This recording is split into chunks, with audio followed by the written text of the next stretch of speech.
I should have known. Because you know what? There was a Windows update. And a Windows update usually always breaks my audio. It's so pathetic. But it does what it does, whatever.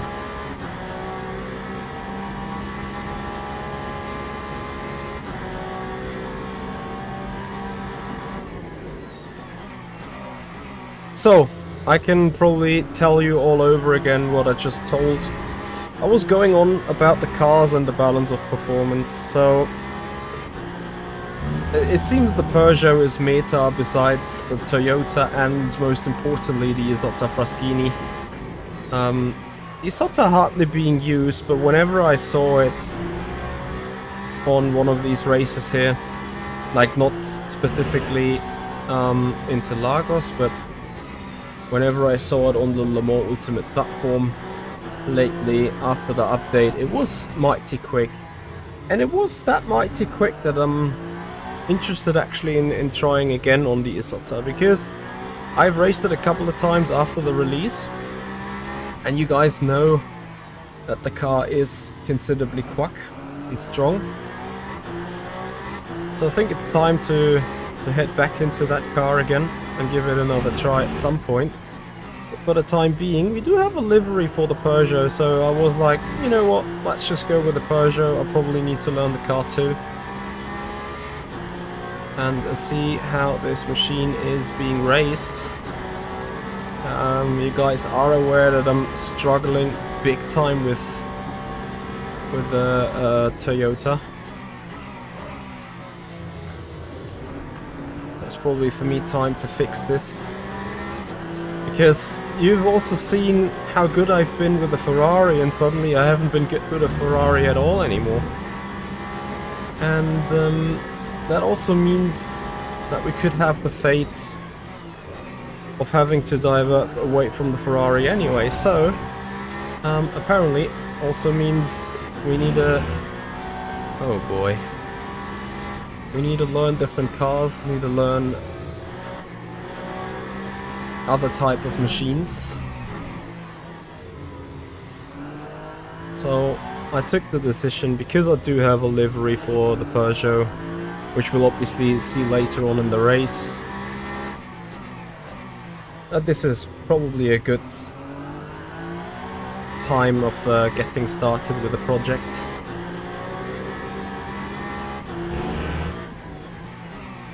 Just from driving the Peugeot, the balance compared to the Ferrari is insanely much better. I would love to say the car's fundamentally broken, but it's not.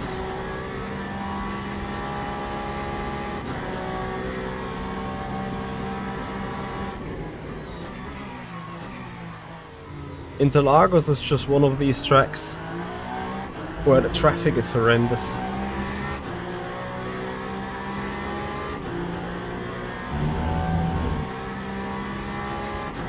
Yeah, I assume the Isotta is still tricky to drive, tricky to set up. Oof.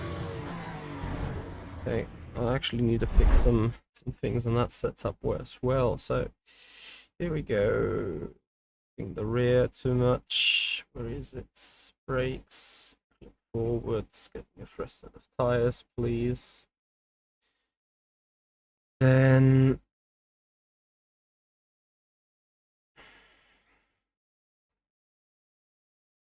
I think need a couple of clicks more fuel. The suspension side.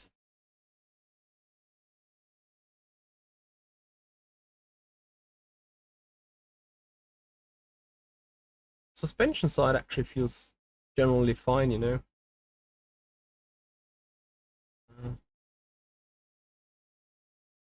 Pretty balanced car in general. Let's go again. Castric, you mean the Peugeot is so much understeer? Yeah, I hear you.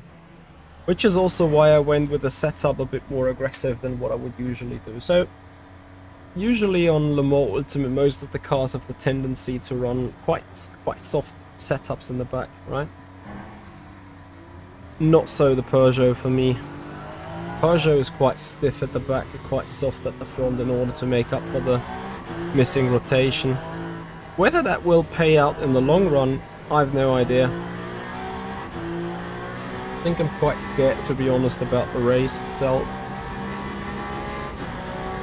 Seeing how the tire is going in the long run, seeing how everything is working out.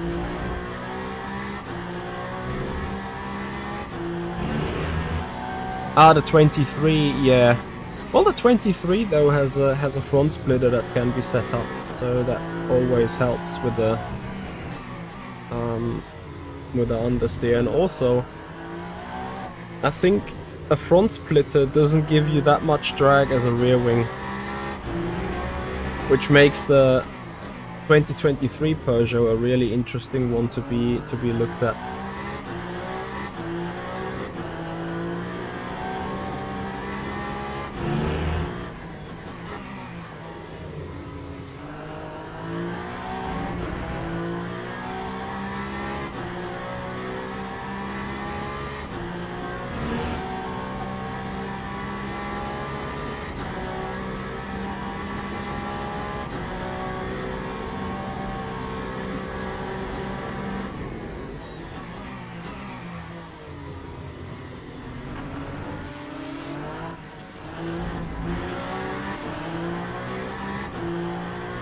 I'm gonna look forwards to all the traffic shenanigans this race. Going to be mental, I think.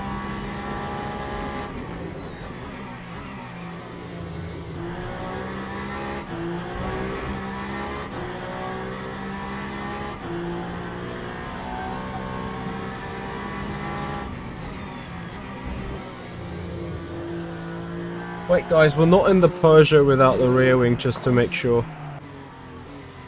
Thunderstorm outside? Rumbled really hard twice now. I'll probably have a quick look after the next run. As much as I'm not intimidated by a thunderstorm in the first place, I mean, I quite love watching a good thunderstorm. Obviously, I don't want to experience lightning to hit my machine on the power cut or something. But yeah, whatever. MX, I'm doing good, I'm doing well. How about you? Thank you for joining. I am in the rocket ship indeed, yeah.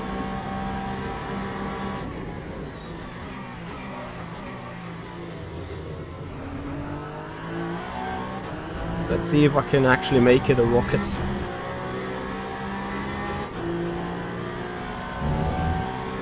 Nice rejoin.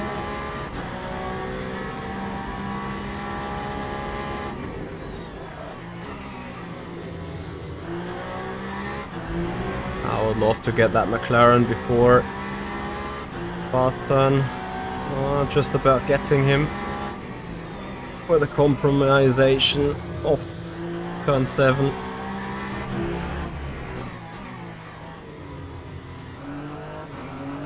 Actually, it might be the car that I hear as a rumble of a thunder. Whenever I'm off the throttle, it sounds like a rumble of a thunder. Maybe that's just the front somehow scrubbing on the ground.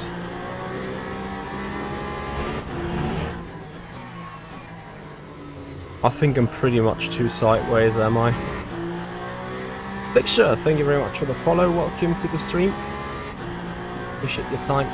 Yeah, if you guys are new to the channel, if you're watching this the first time, but appreciate the Le Mans Ultimate content, and please have a follow on Twitch, subscribers on the YouTube channel if you haven't done already. So the sad story is, even if I was about to improve now, I think I'm gonna get just held up here.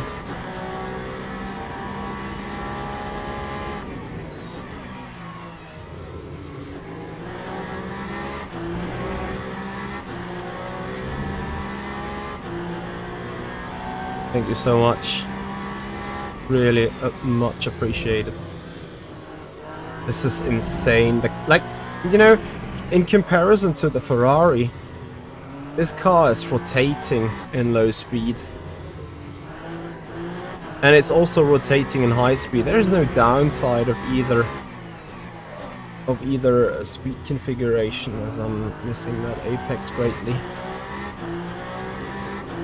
Like even here, I can force the car going around the turn.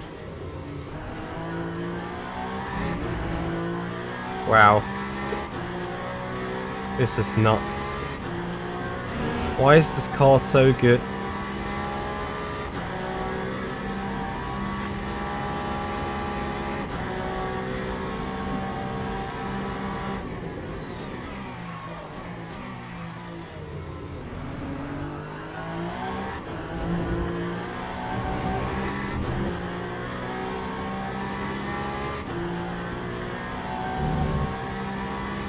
Yeah, I can actually understand.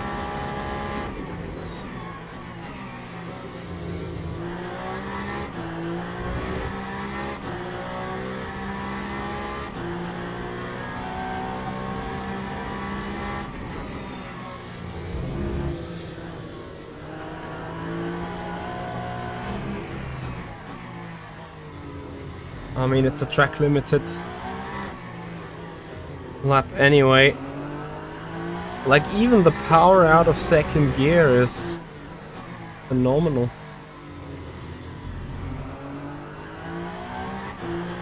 Crazy.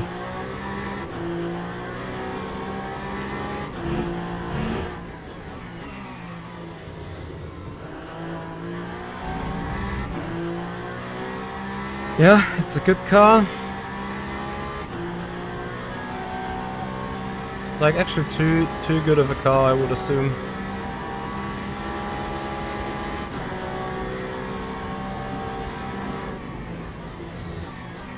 Okay. Oh, sorry. I'll be right back.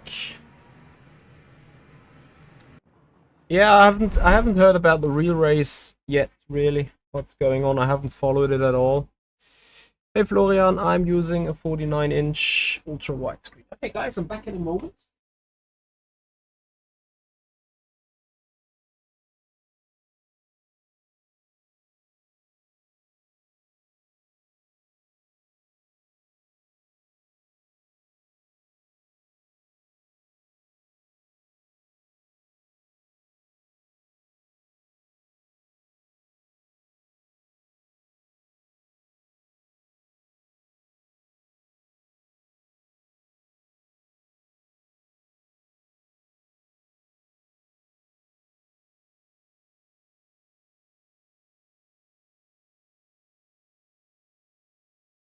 Okay, I was quickly double checking with the weather outside, but everything fine. How much experience do I have with the car? In the more ultimate perspectives, none actually. It's the first time I'm really properly trying to race it, to be honest.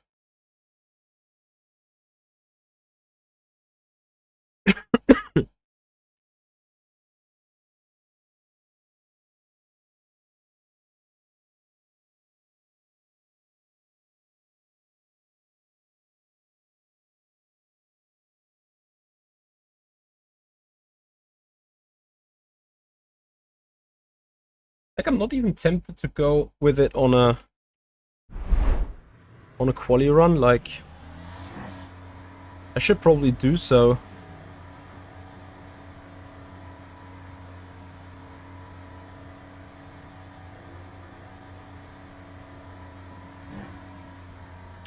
The good thing is I'm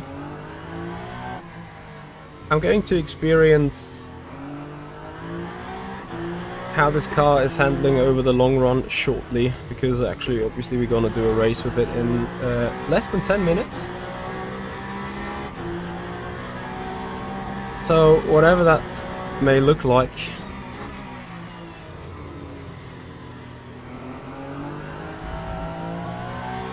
Marvin, thank you very much for your tier 1 sub on the Twitch channel, appreciate it. Thank you for your support, buddy.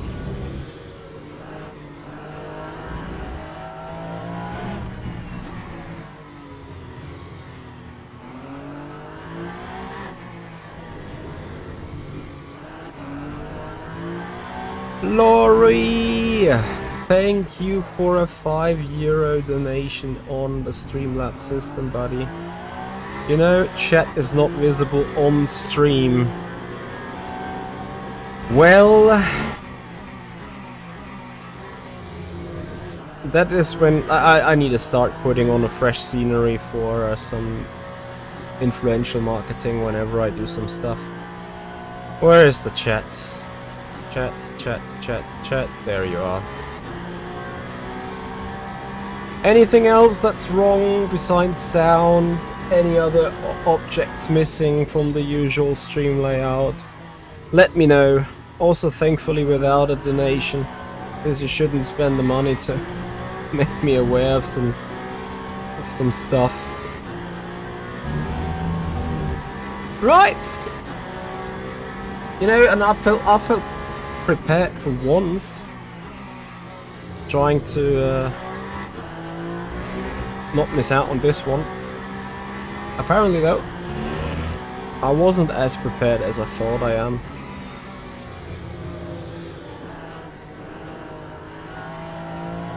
That's like a really weird noise whenever I get off the brake.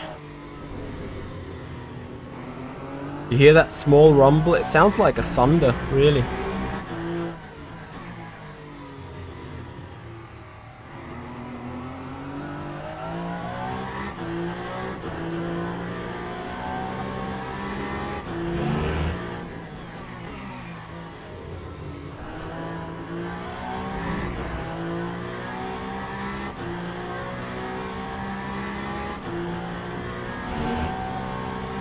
Right. So I think it's this lap that counts now, though.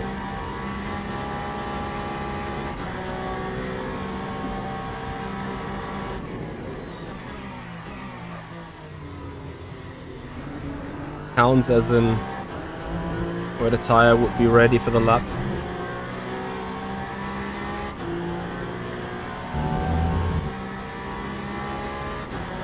No, I don't think it's tire noises, is it?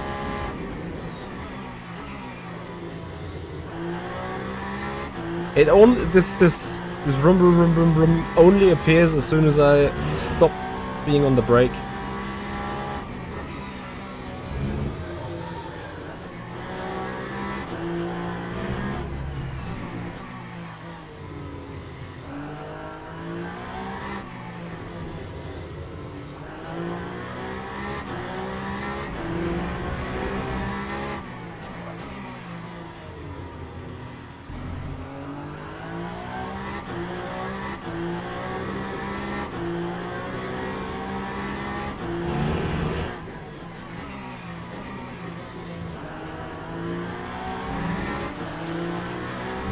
That story about that Lambo.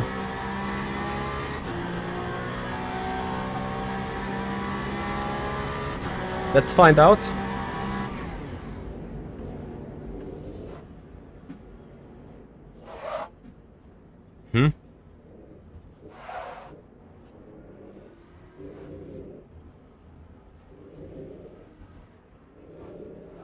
Maybe it's an engine sound. Let me find out with the engine.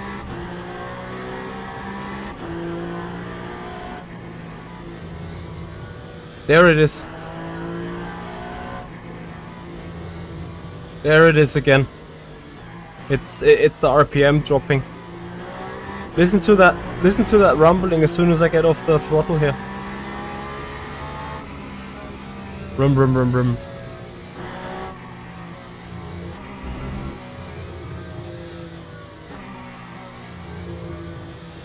Every time in that range where the battery sign is stopping, or the battery gauge. Okay, actually I can't park more off the track, can I?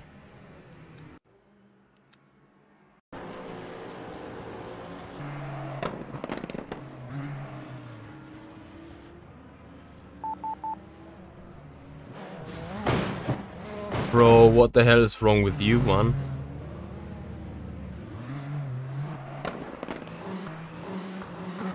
Might it be backfiring sounds?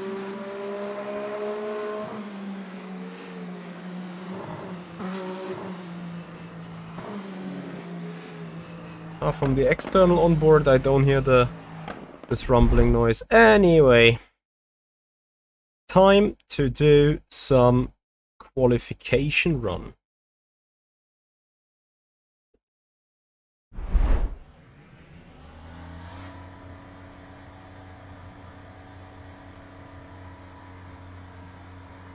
I think it's just a coincidence that every time for every corner when I get off the brakes, I am in that period where I am in that RPM range, right? Like every time I try to be in that RPM range around here when being on into the turn, because this gives me best rotation from an engine point of view. I think it's just a coincidence, right?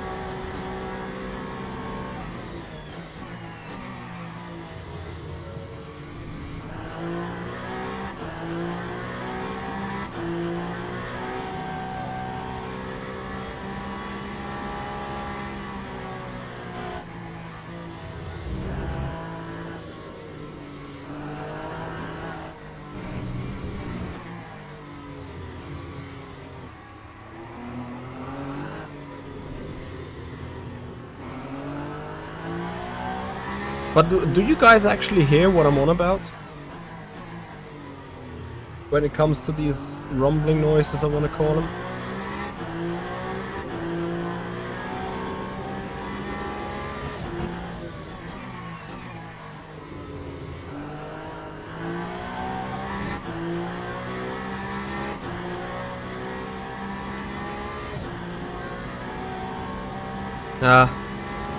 Then it's just a Michi thing in the end, I assume.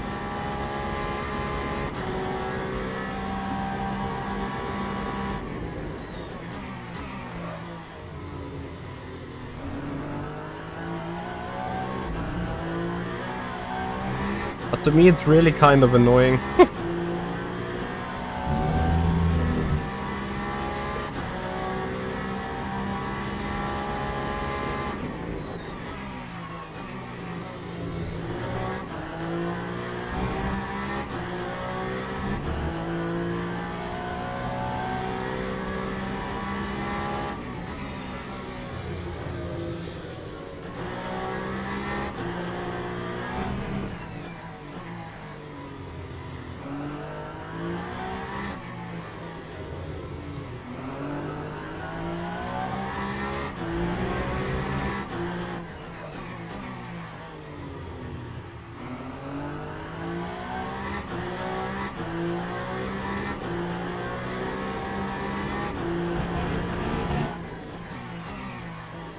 Quite funny, like there was more rotation in the car when we had some proper fuel load on.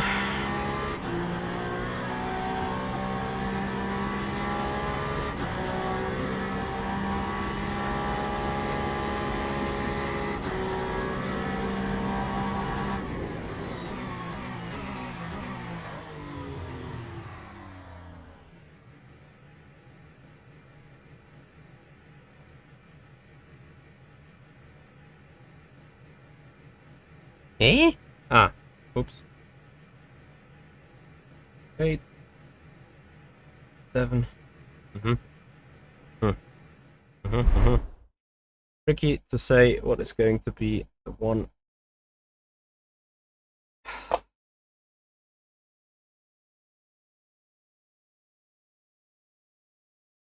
Fucking hell. Anyone else having naming issues with the setups? Like whenever you load like setup in row 4 and then want to save it, it always takes the name of row 1. It's so frustrating, really. Okay, so event is underway. We have 4 splits, I think. We have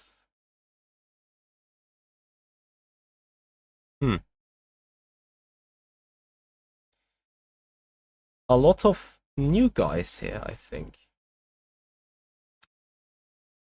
We're joining the event and we will see. A very low frequency noise, exactly. The crackling sounds always when I'm like about to turn in. Exactly those. That's the noises that I'm on about.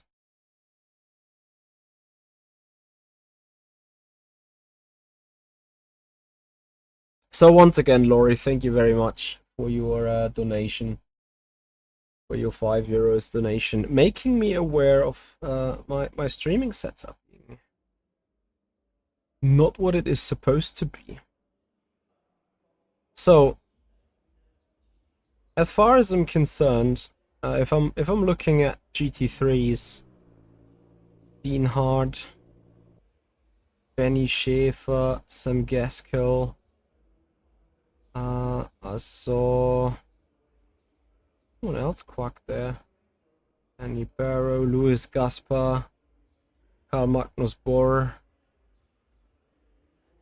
Jack Howells, Ada Ercan, Zach Doran, Marco Bischoff, Thomas Leiden, Ben Gielhut. Probably the GT3 is right now much more competitive. I think people are a little bit fed up with the old tire model. I would assume. STS Frequency, thank you for a €1 super chat donation here on our stream. Much appreciated, buddy. Okay, let's get this ship going. 10 minutes times 60 divided by, what are we doing? 83, isn't it? It's 8 laps times 2.03 with the fuel means 18 liters of fuel required. Okay, so how many? 8 tires are available to be used. Okay. So the question here really is, in the qualifying, do we want to go full send and like take 7 laps of fuel and just like laps to get the best possible starting position? Or are we just like completely ignoring it and be more like, you know what, we rather have a goody setup in a goody tire strategy in the race. No, I have not tried the Alpine here yet.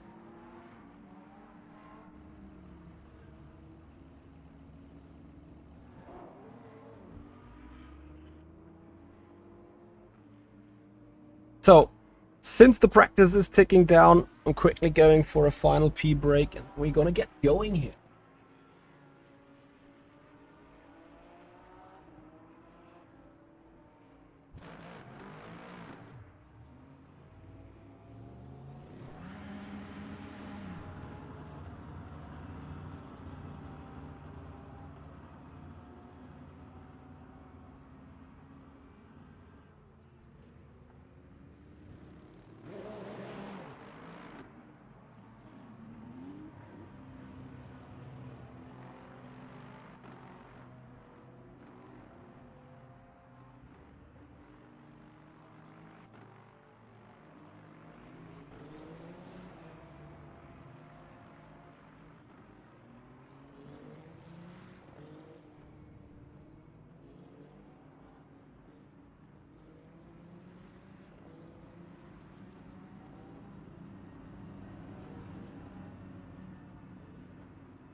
So, and then I guess I could ask you guys whether you rather want to see us doing these races in the GT3 rather than the hypercars.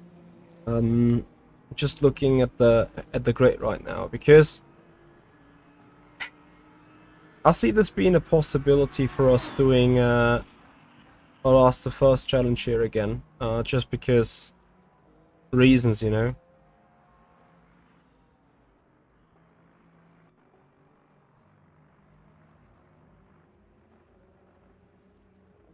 Well, let's do the qualifying first, and then you guys can decide what we're going to do, what we shall try to achieve.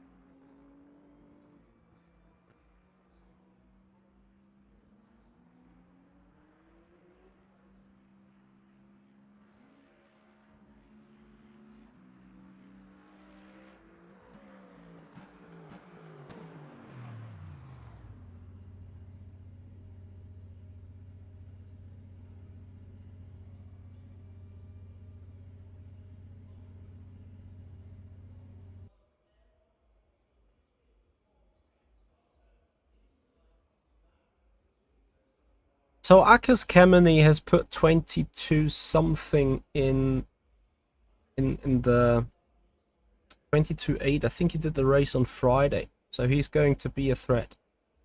And we need to see about other drivers, of course. I'm handed in with the number 2. Who was number 1 actually? Ah, Gielhut.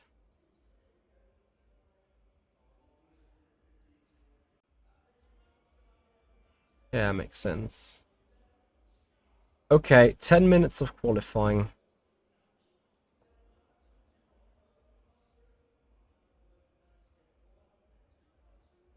Should I go out straight away, or should I just put a number of laps onto the tire?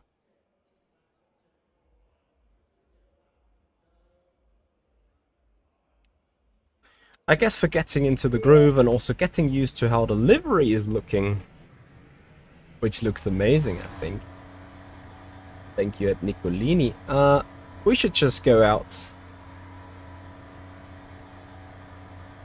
Be on there with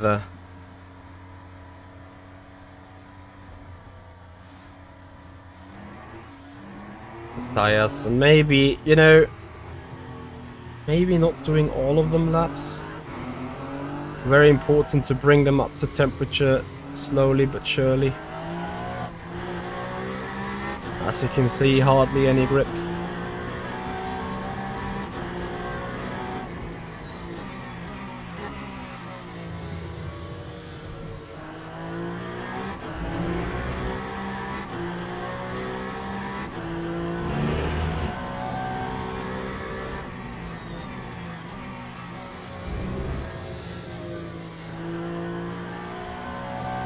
I'm actually thinking about taking 2 warm-up laps here.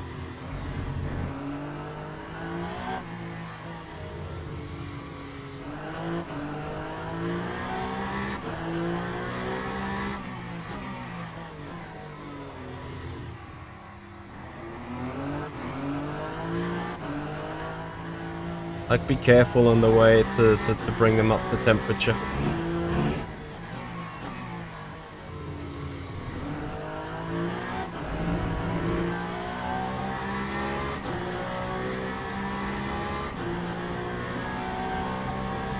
Then I guess we'll see.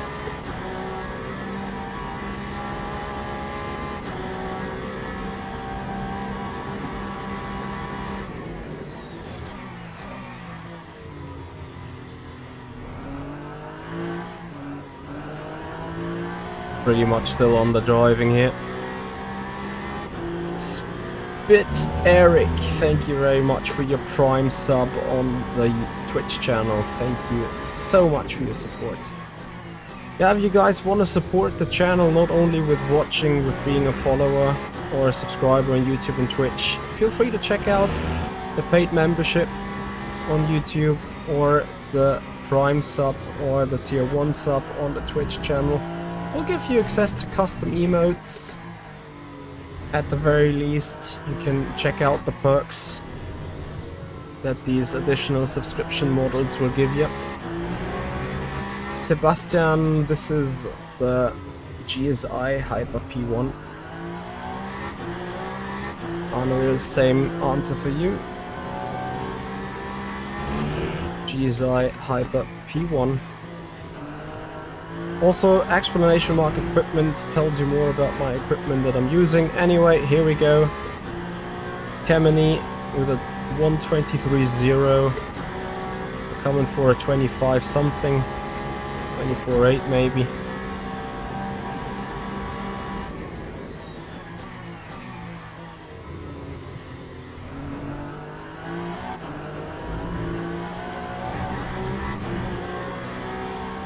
Probably is also a good wake-up call to see how far are we really off with the Peugeot.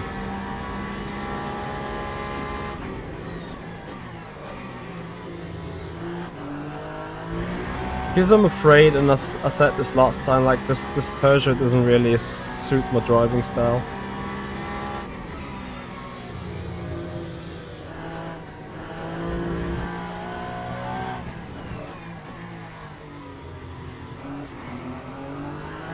And then obviously from Kemeny, with his experience from the first race, I have to assume that he will beat us by half a second per default anyway.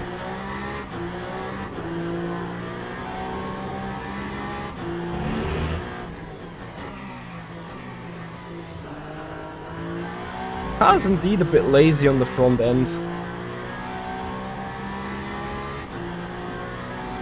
And it's quite funny, like I did 24.2 with race fuel. Tires are not up to temperature at all.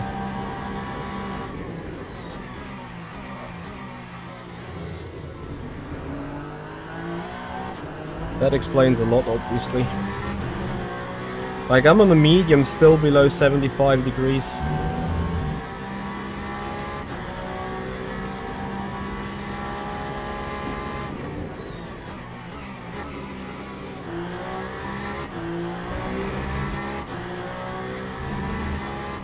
Still though, I'm not catching 1.2 seconds, am I?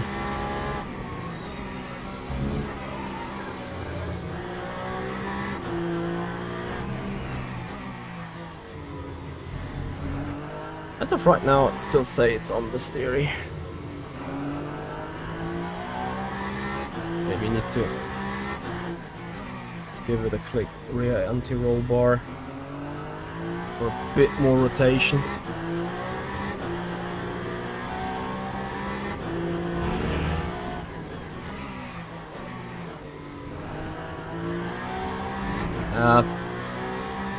I'm not looking really dialed in with the car yet.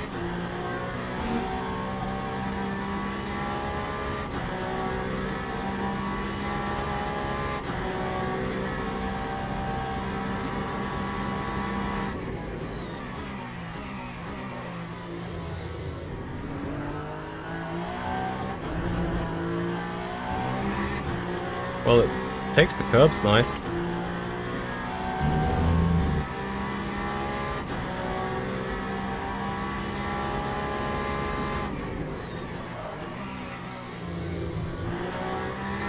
And this is what I mean, I feel like there is no way for me to be faster, yet I'm a second off the pace. And this is the utter frustration that I have with this machine. It was the same against Gerne, and apparently now it seems to be the same here.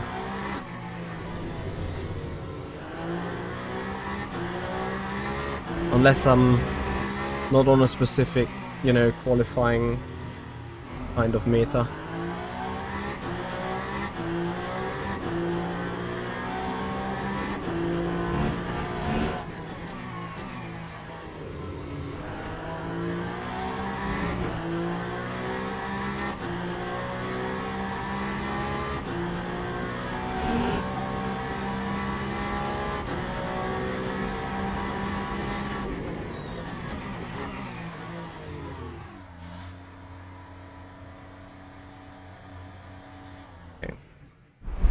Well, whatever.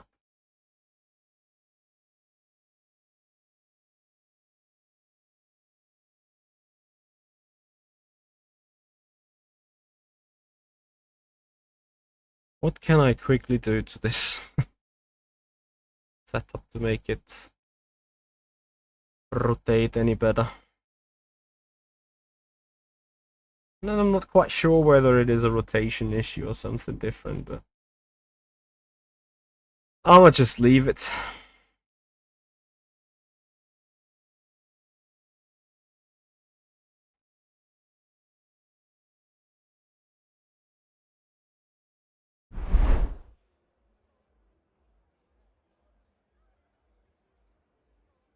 Two hours of great rejoining. Oh boy. Is it a thing? Have those races been so bad in quality beforehand? I mean, I hope not. Would it be shitty?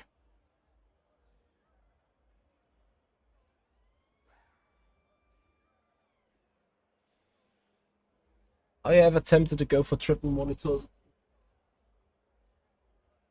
Well, to me it's also a question of looking at a great game, so I don't think my 3080 would handle a triple screen setup in a super great way, you know? So I'm rather rather leaving it with that 49. You know Slim, thank you very much for the follow and welcome. I just think that a 49-inch screen is generally alright, you know.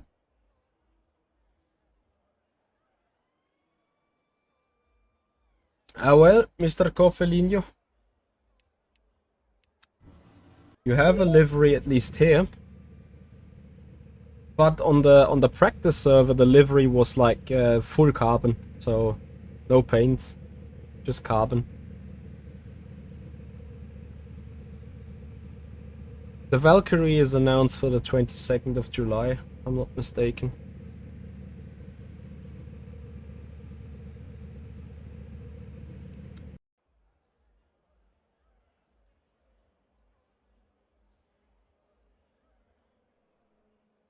Yes, it's very good for community stuff indeed.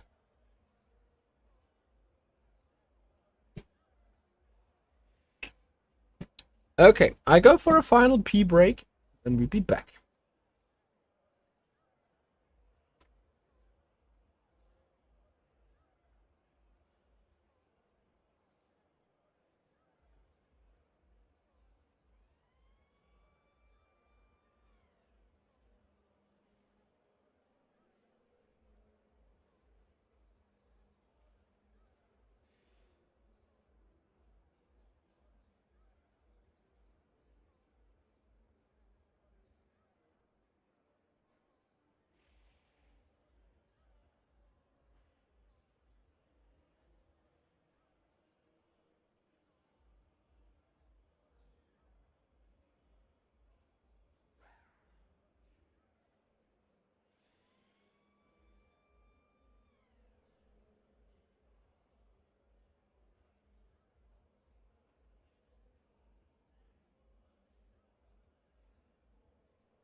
Okay, so apparently we're starting third then.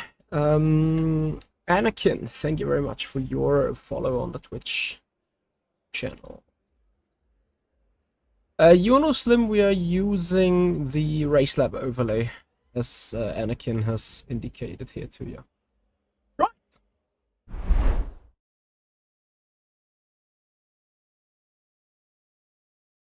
Oh, you know what's the fun thing about this? Because I pressed race again, it got me a new tire. This game is so inconsistent. In the practice, whenever you go back into the pit lane, it doesn't give you a fresh tire. However, in qualifying it does now, or what? So this may have been me screwed in the race, because I know there is an issue that when you get to a used set of tires, you get a broken wear on it. So here may go our race straight out of the bin, into the bin. Awesome. We love that. We love to see that.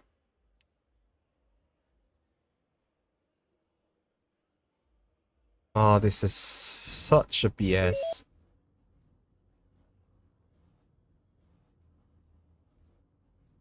Yeah, used mediums. Awesome. Here we get screwed over.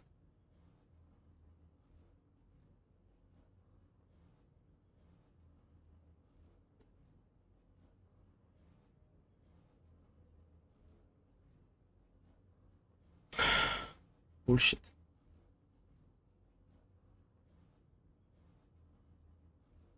Yeah, TV, I agree with you.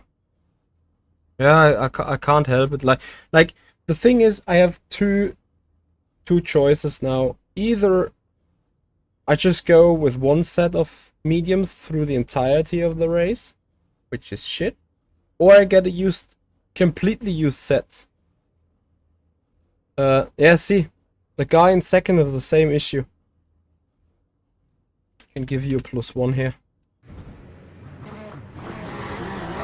So probably the guy on pole can already be like, yep, nice, I won that race.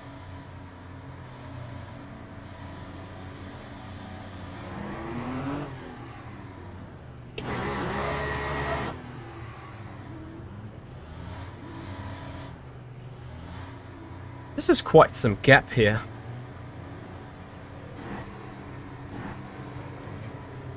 Anyway, you guys wanted to see a good race.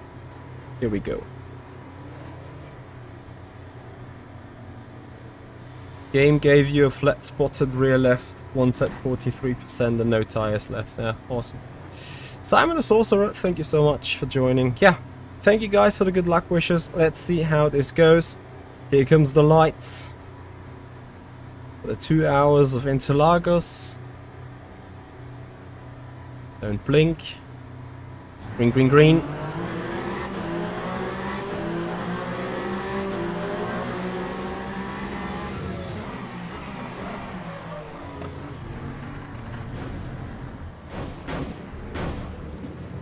Okay, I see we have bigger issues than tires right now.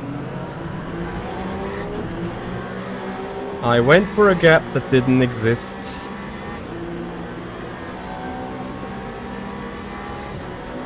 Let's see how broken the suspension actually is.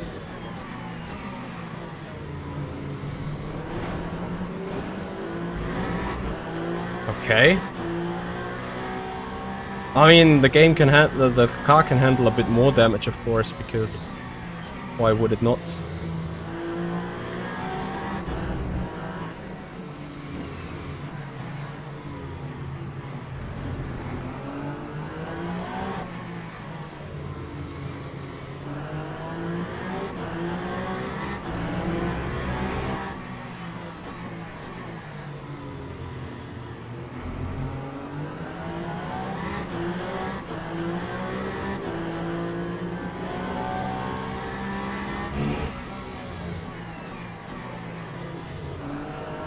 Hey, if you'd ask me, the car is completely broken now.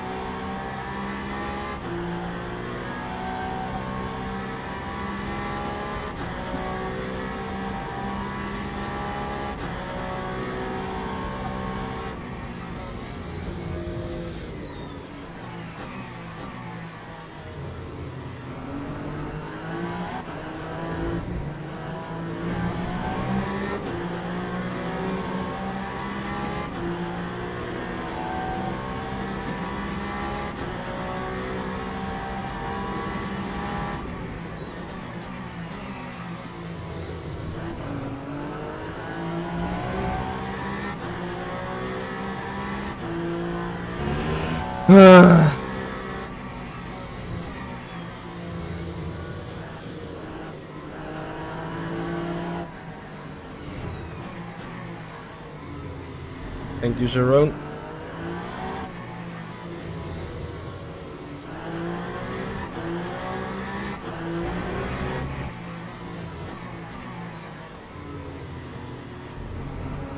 With two broken suspensions at the back, I don't know how the car's actually been that alright. Like, you know, generally alright to drive. Yeah, the turn 1 on incident is on me though.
At least means we have a proper challenge at hand here.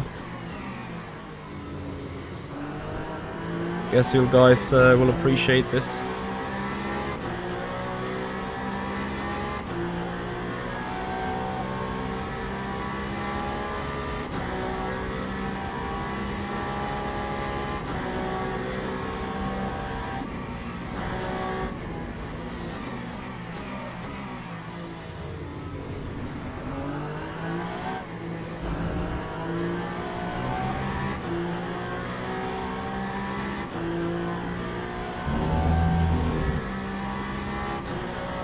Okay, gap to the lead is kind of stable.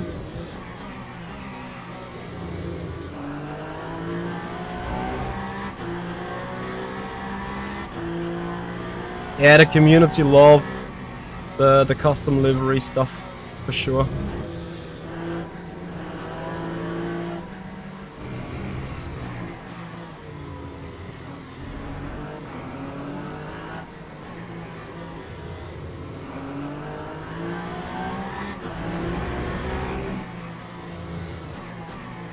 I'm not quite sure how I'm going to overtake that Ferrari. If I'm lucky, he'll suffer from the low speed performance of the car into the final turn. And then I get a chance on the top of the hill, but I'm not quite sure. I know Joe for defending hard against me usually as well.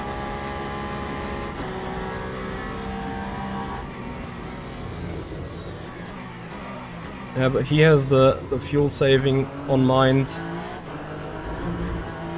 So do we.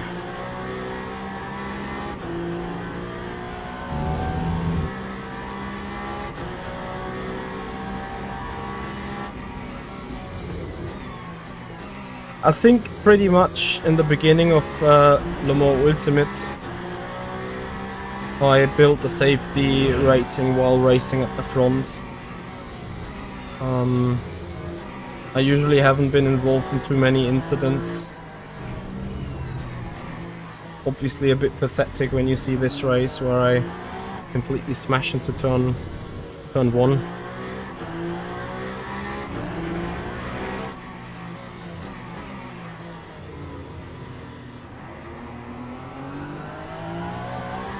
Where's Kemene?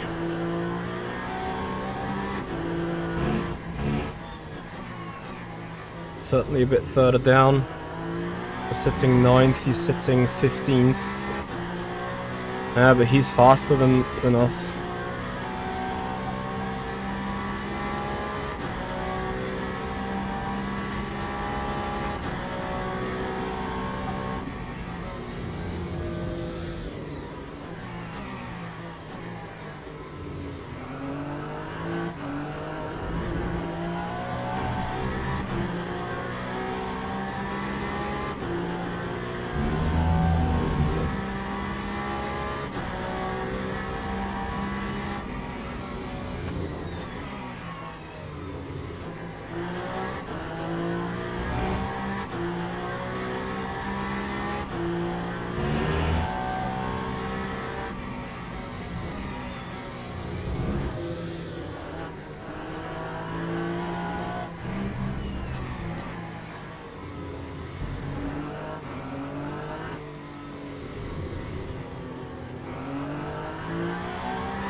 So, the race almost became a last to first challenge now.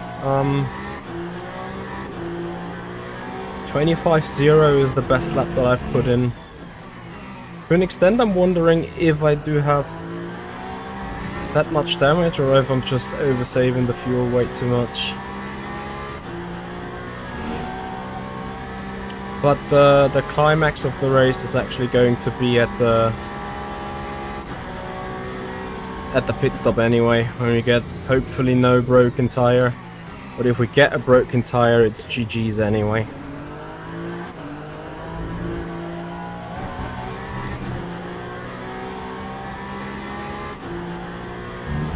So, fastest car on track.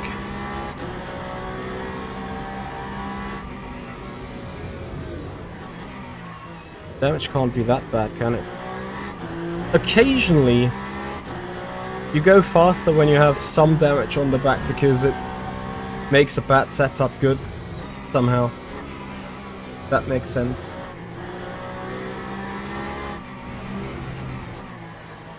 Also, sadly, probably a bad idea to do the race here at Interlagos while WEC is on. If I'm looking at the viewer numbers. Usually our streams are quite populated on a Sunday night. Not so today.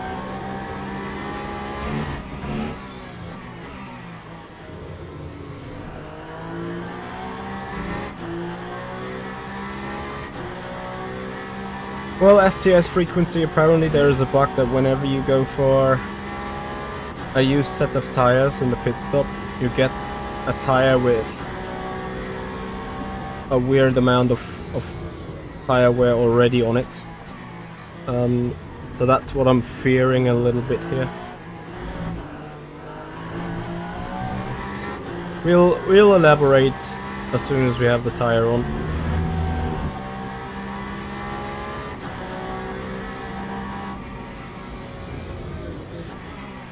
Did the Peugeot in P2 get intimidated or caught up in our turn 1 shenanigan too? I'm really wondering why he's also in last position.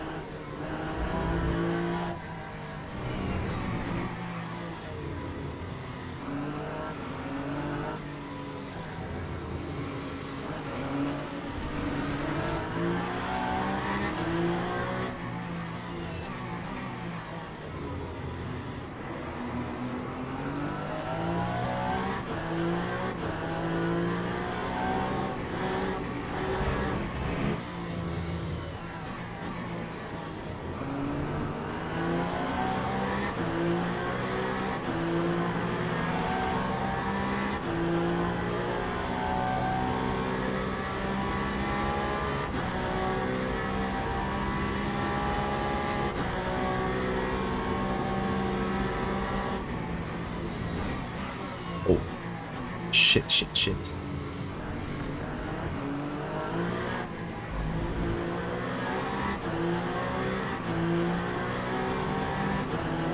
What's up with me?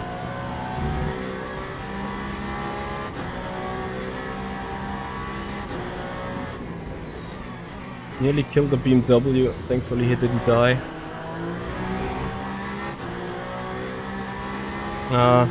Okay.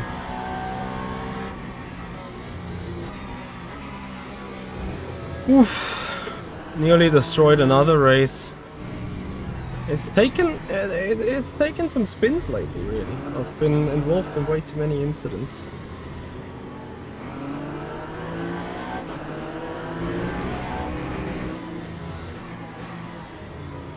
Like that turn 1 thing was clumsy, but I think now passing that BMW on that straight and cutting him off was even more clumsy.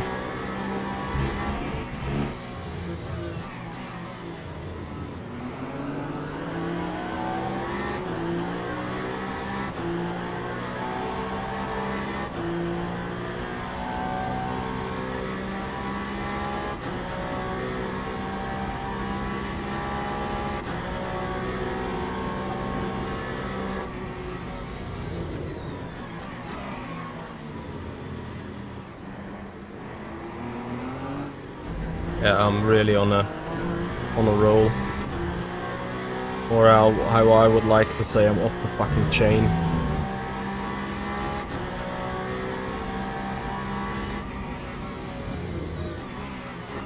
So many misjudgments.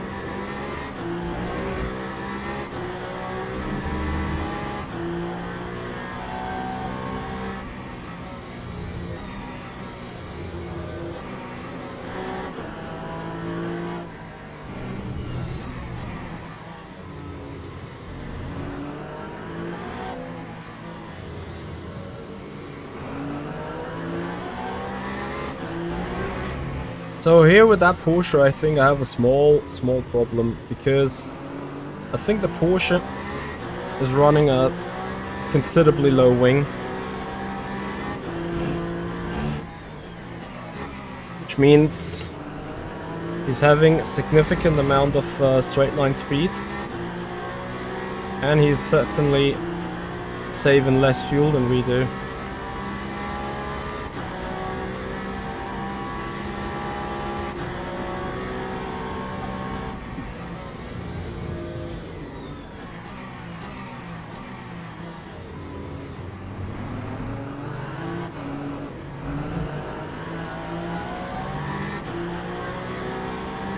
Which is going to make attempting a pass considerably difficult.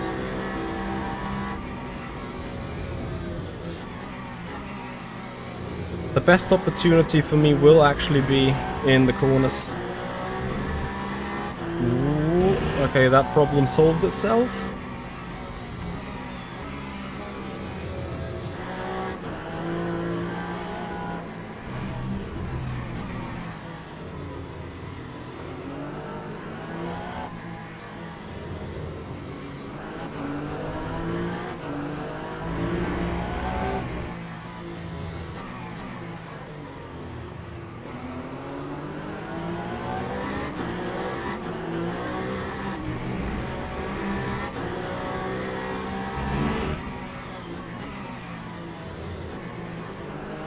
Where is my front?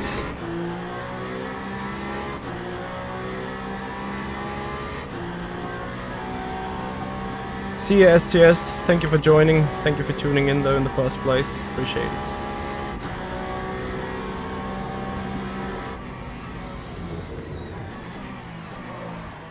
Another clip. Sorry, Sven.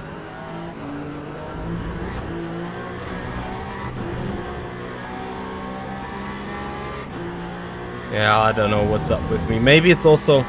yeah, no. I don't need to put that onto the setup or whatever.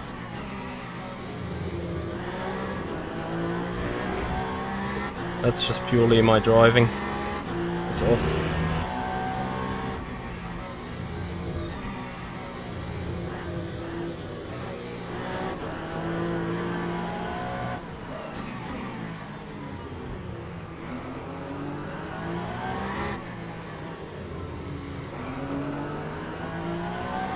Very important. Make the move. 5.2 to the lead. Yeah, this is still all to play for. I don't know, probably Kemeny has much worse damage than me. On that note, I probably disable the repair all. To do not repair.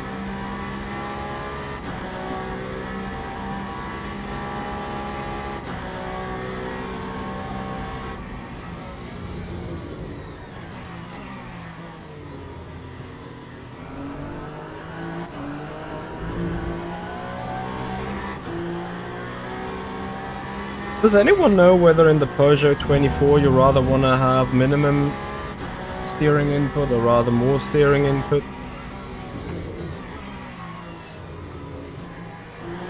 I feel like I'm steering a bit too much overall. Hey Christus. Yeah, leader is inside indeed.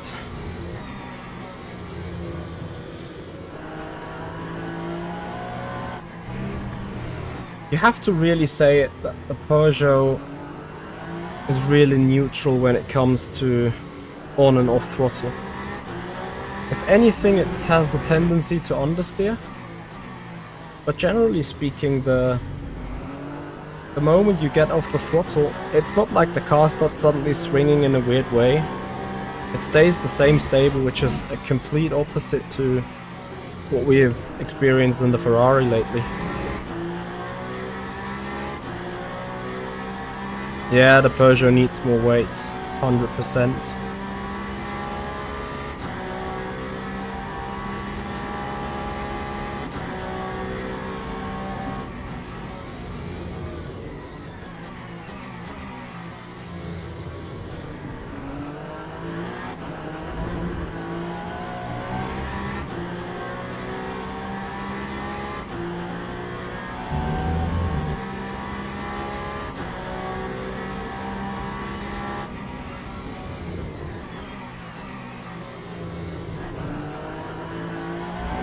tire wear is also like 1.3 a lap, which is nuts. Probably I'm over pushing it way too. Like there's no way I can do a double stint on mediums.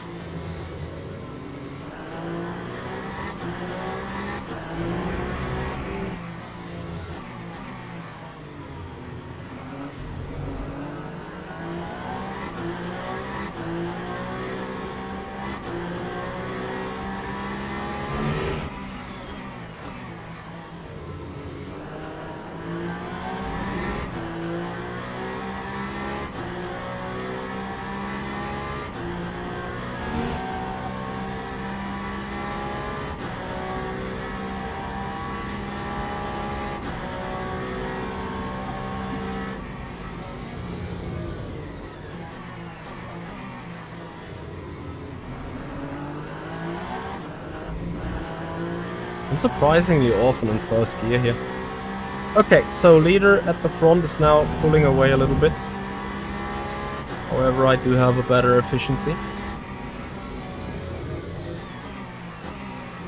My biggest issue though is not the efficiency, it's rather that I have the traffic in between.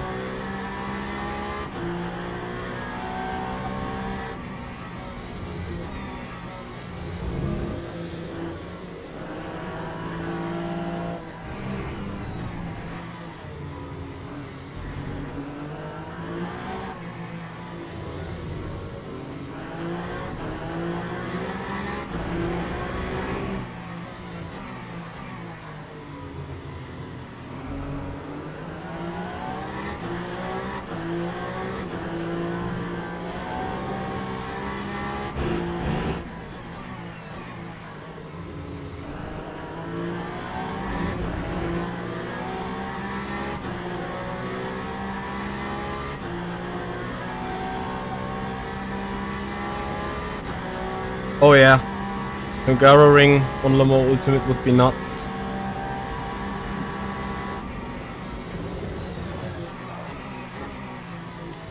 Braking in time for the turn would be nuts as well.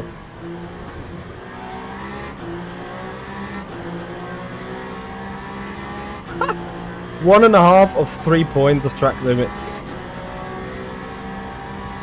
Wow. I mean, it was a significant cut. I gave away the time gained though, even more than that. Well, maybe not more, but let's say enough. 3 points is nuts. Anyway, traffic is here.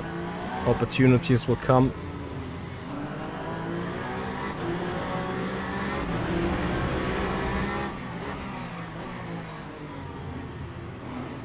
After my latest shenanigans with traffic and stuff, I didn't quite feel comfy to send it in there.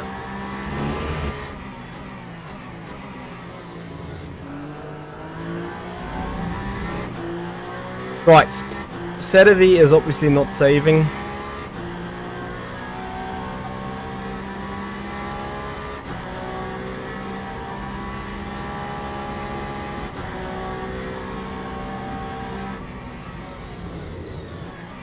And also he's running considerably low wing.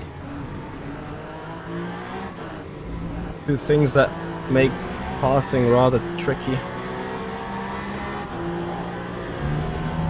So I need to dive somewhere.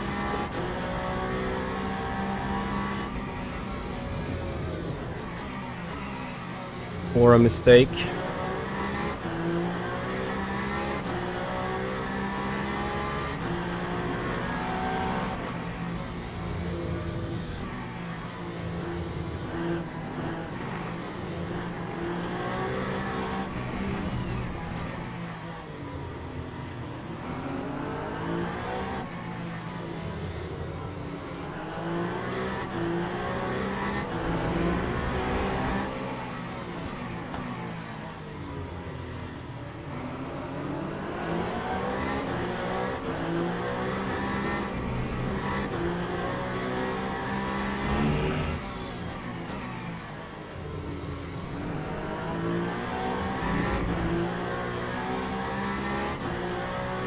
Traction is a bit weak on the Peugeot, to be honest.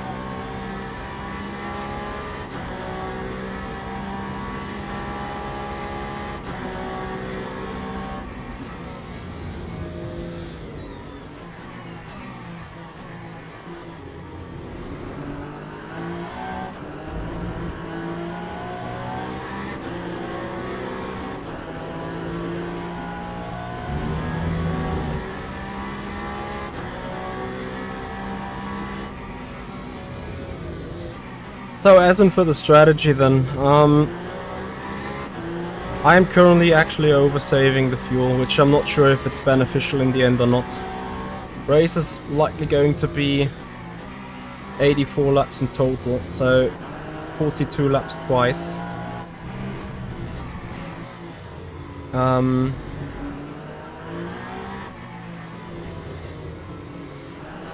that requires like 2 or 3 fuel saving laps in total. I'm really unlucky with the traffic again this lap. At the moment Kemeny is on my rear. I either face redemption or the races might be done anyway. But then again, when we're coming to the pit road, when we're going for the used set of 100% tires, we probably won't get the 100% tires with something broken, as in 50 or so. And that will mean we won't be able to probably finish the race in a good way. Meanwhile, Khan the lead is taking off a bit.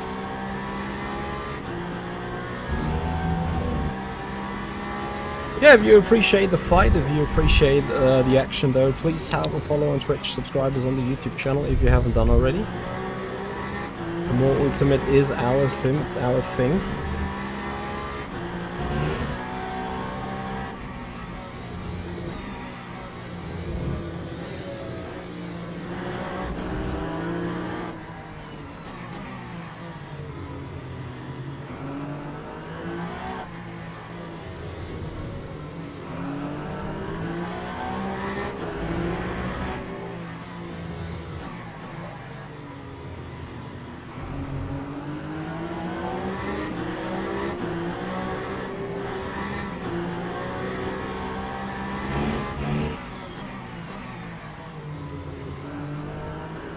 Where is the front end really? It could come from the damage though.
If I hit that better.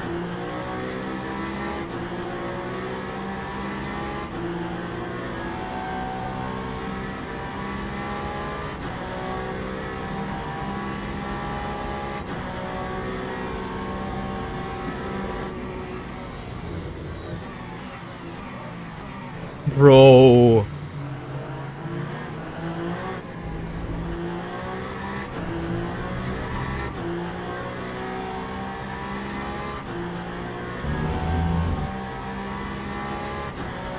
Fort Green's best friend, hello there.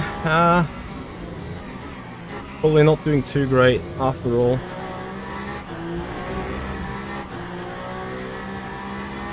Was he that late, or was I just turning in too early? Like, I think he had no right to be where he was.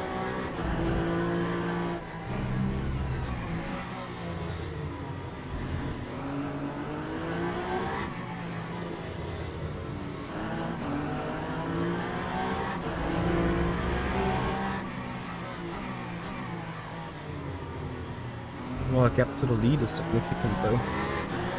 My fuel difference not that great.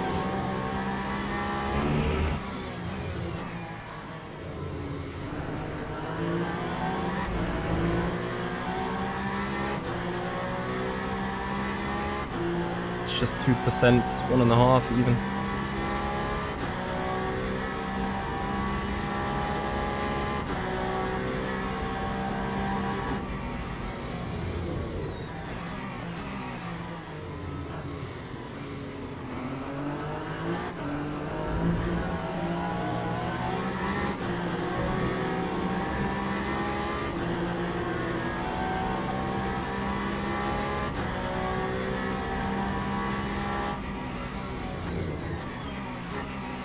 With a Peugeot, I'm suffering from quite the opposite compared to the Ferrari.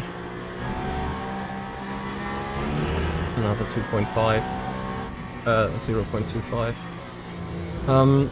With a Peugeot, I'm feeling that once the tire wears, it's the front that's giving up.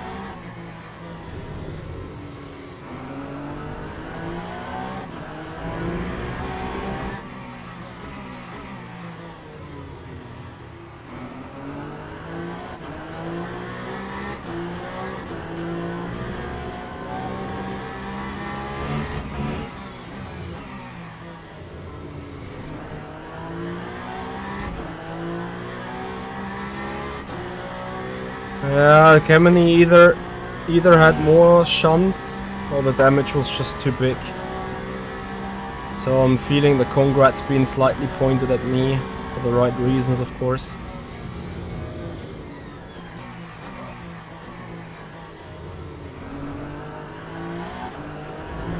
Like, if he's mad, I'd understand it.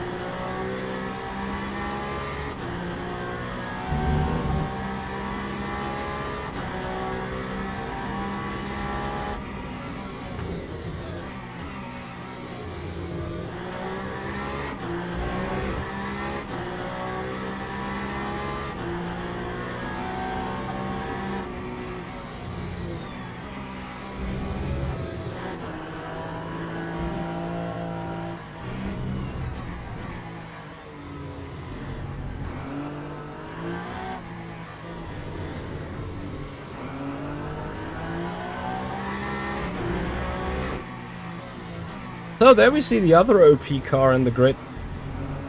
The Isotta Fraschini in second.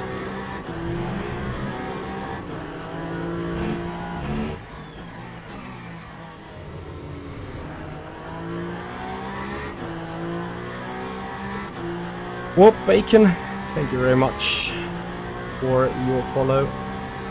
I'm using a 49-inch ultra widescreen. So we're back and forth then.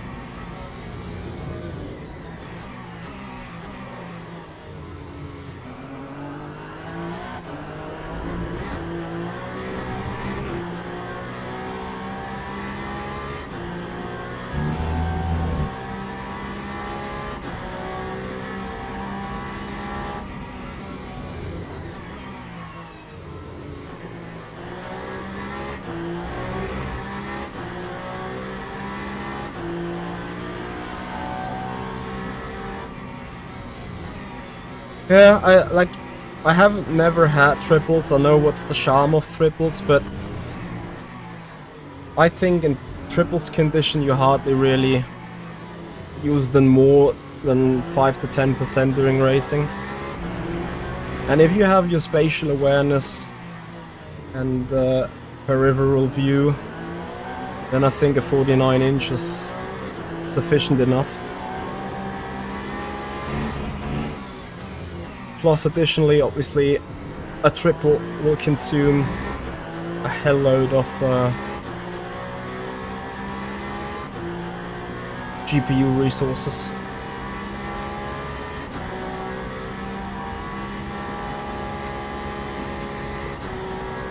You can only, like, turning off the ignition doesn't get you anything, I think.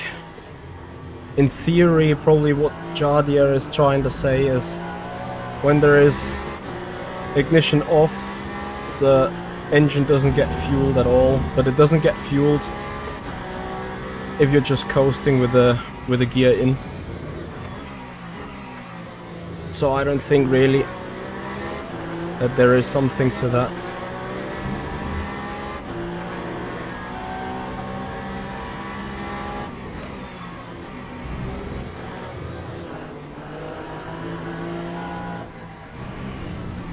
So this Porsche was able to disappear and flee from me whenever I got close to him behind another hypercar.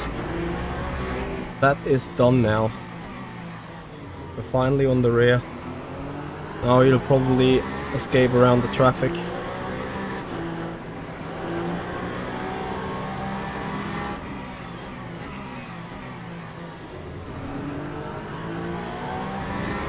Which obviously doesn't really help me either.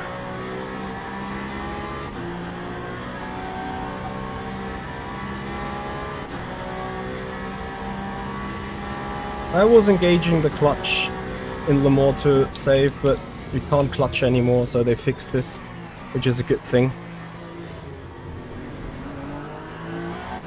Back in the day, indeed, clutching and then turning the ignition off would have been the giga save strategy. But yeah, I didn't really see this being necessary.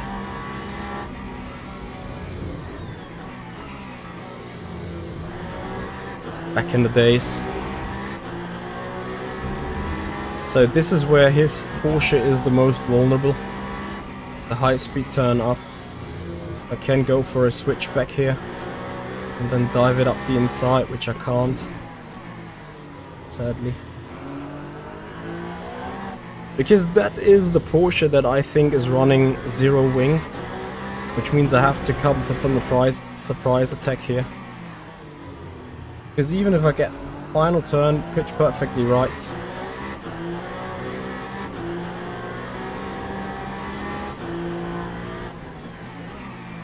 and he's doing that smart. So yeah, this would be the opportunity into turn 1, but you see, LMDH, acceleration and traction. And then there's nothing you can do.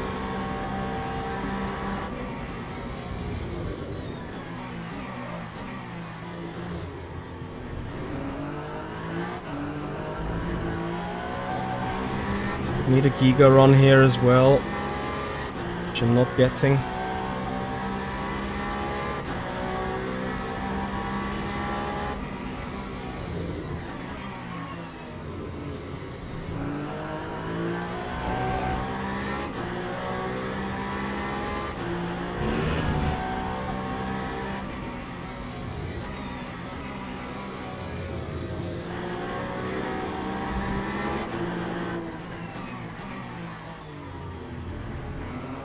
Bellissimo.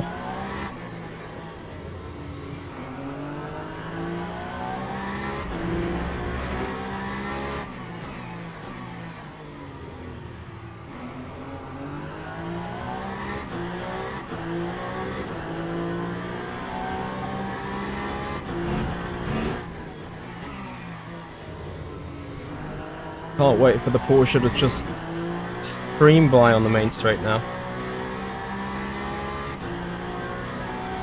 I need to invest a little bit of my saved fuel. The gap.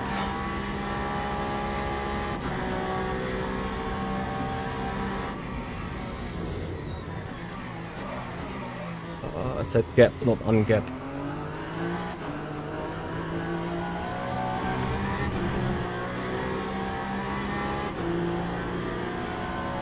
Yeah, okay, saved. Right, 6 seconds to the lead.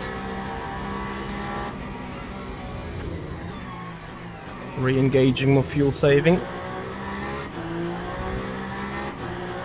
15 laps to the pits.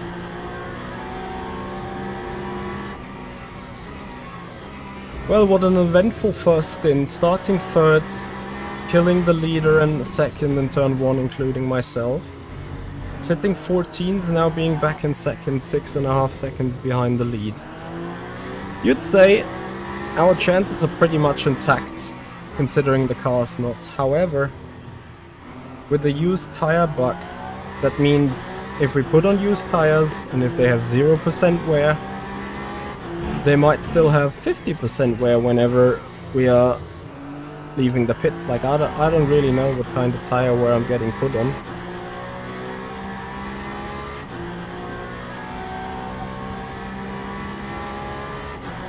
As a matter of fact, though, I wore these tires down by 44% already, which means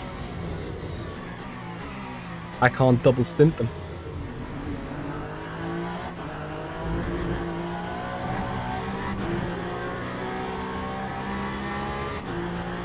Anyway, chasing the leader now.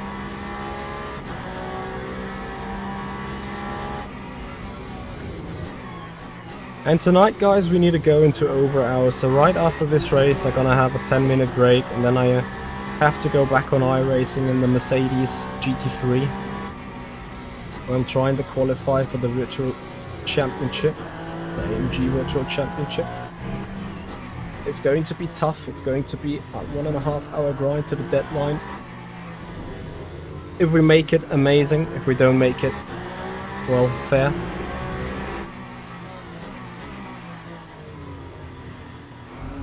This happens right after this race here. Anyway, I'm now trying to pick up the pace. Clean air, can do the saving as much as well, in the way that I want finally. Haven't had that luxury for the last 29 laps.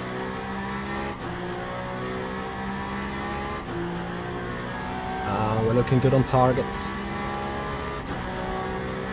25.4 at the front, going to come for 24 something.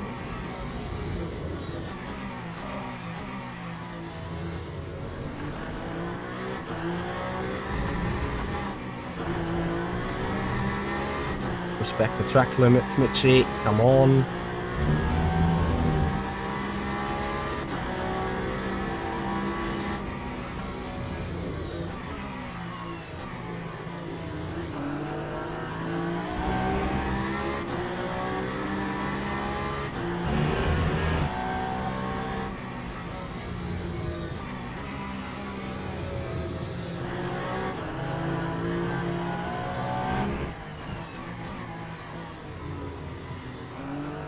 Can we finally win a race in MH10 colors, despite all damages?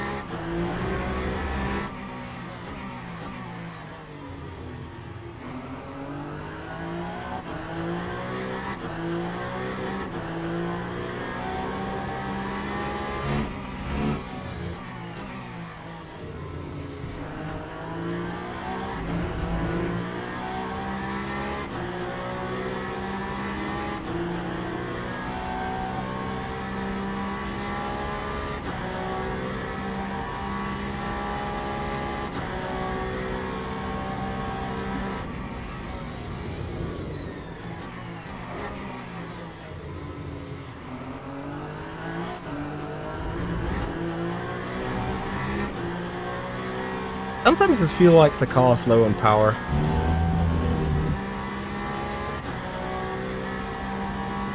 Hey Booth, thank you so much with a party of 6. How are you doing, buddy? How is the Le Mans Ultimate grind going for you?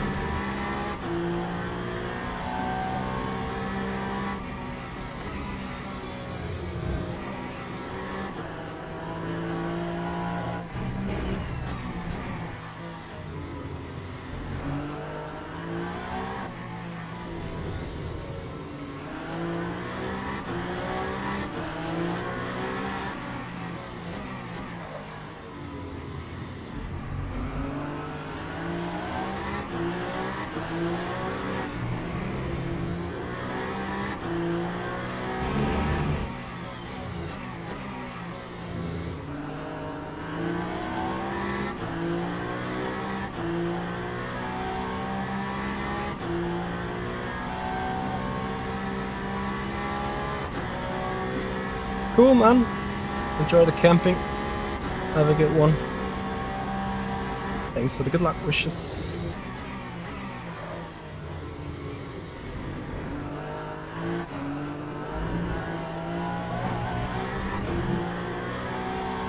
So, 7 seconds of gap to the lead. I think this is going to be fierce in the end.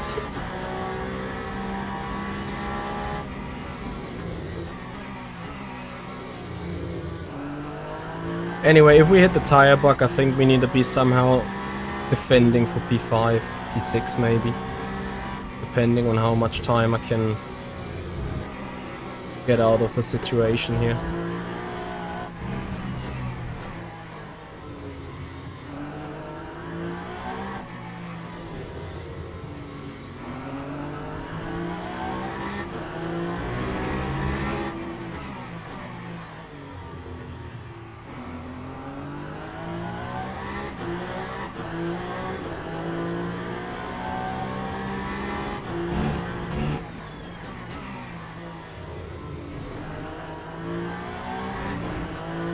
I'm surprised how good these tires are still working.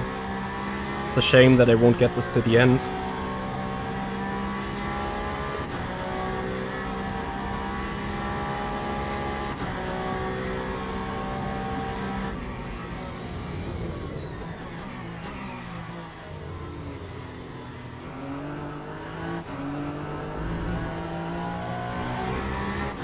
So 11 laps. We can get out of this perhaps.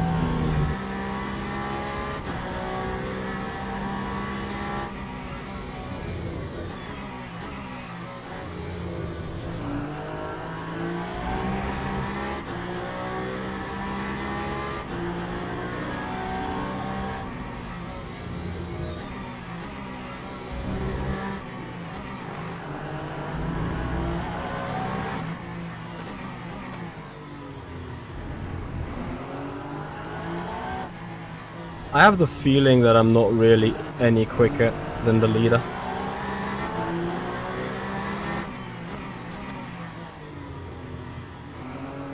I just think like he hits the traffic the lap after I hit the traffic. That is like the difference in lap time between us right now, I think.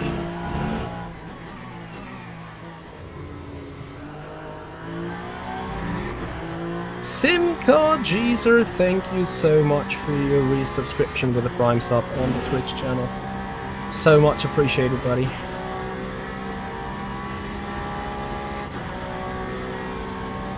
What is the 5-lap average between me and him? Probably the best to look at that. And then I had 3 clean laps and he probably had 3 traffic laps. Yeah, he's faster by 16 thousandths over the last 5 laps.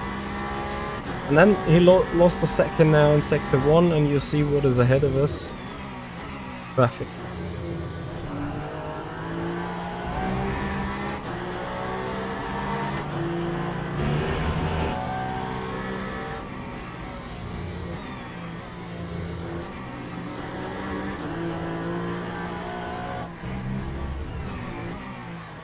And as much as I'm trying my best to get by these guys as quickly as possible,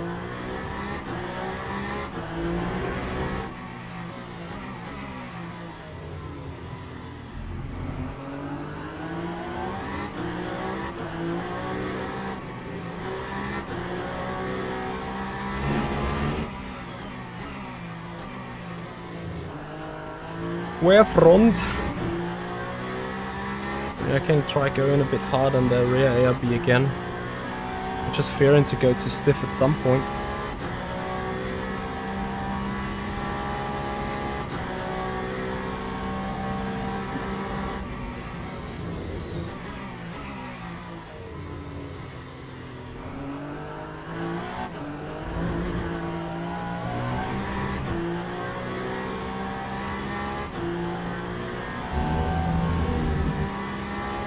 So, now he has had clean air.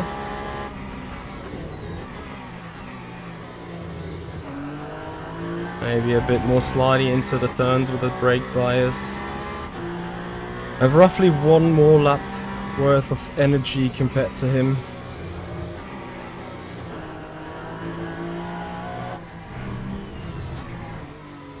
I really need to make sure to make that a good difference count.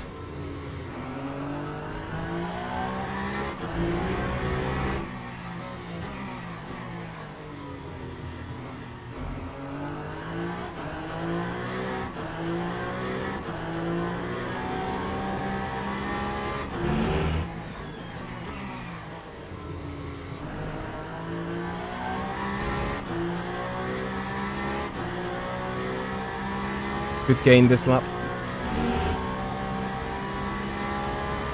Now the pendulum should swing towards us.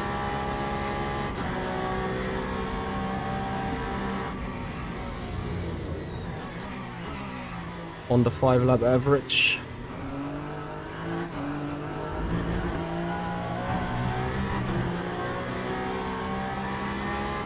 I need to save a tad more energy though.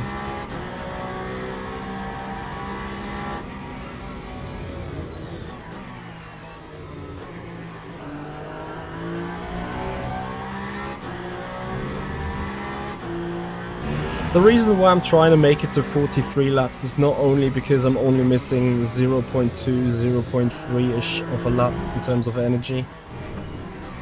It's also, if I really get a screwed up tire, I make sure that I have 1 lap less to do. Actually 2 laps less to do because we're on a 1-stopper. So instead of doing 42, 42, I do 43, 41.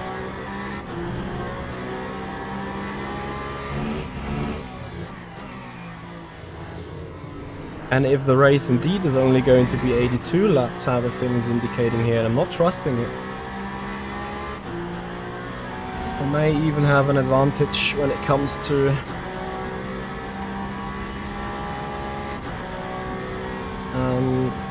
just being able to go faster on the straights, right?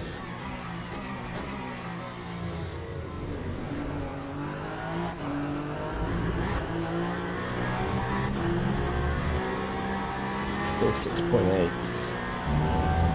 Need a couple or more tenths of fuel.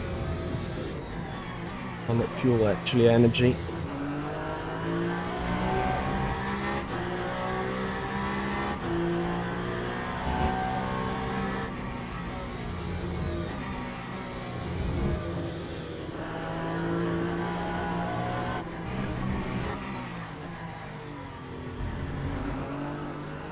However, always need to be smart about the traffic.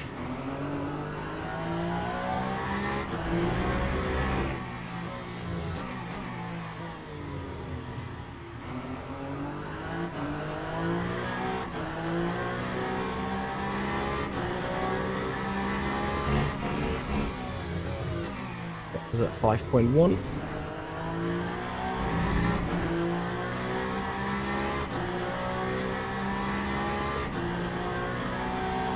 Where's my fuel though? 6.1, 6.0. Almost. Need to do a tad more lifting.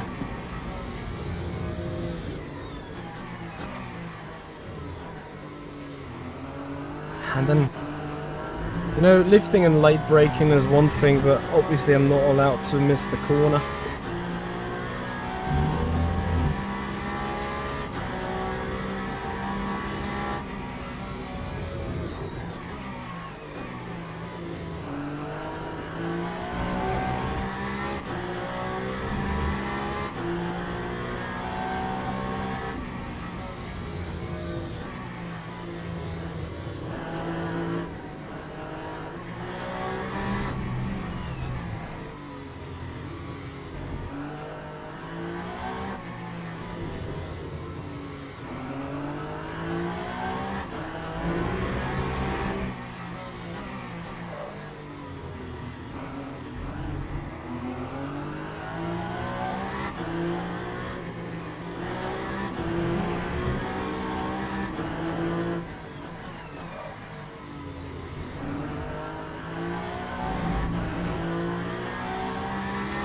Yeah, I lost half a second, 6/10 here, not because of the fuel saving though, rather because of traffic. Positive news is we're back at 5.1.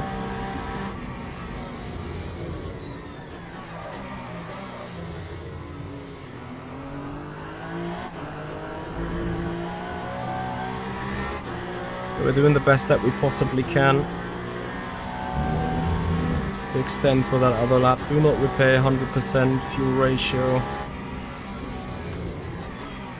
Since we'd be able to push a bit more, I'd rather put that one click up because we're tight right now and we're managing a lot.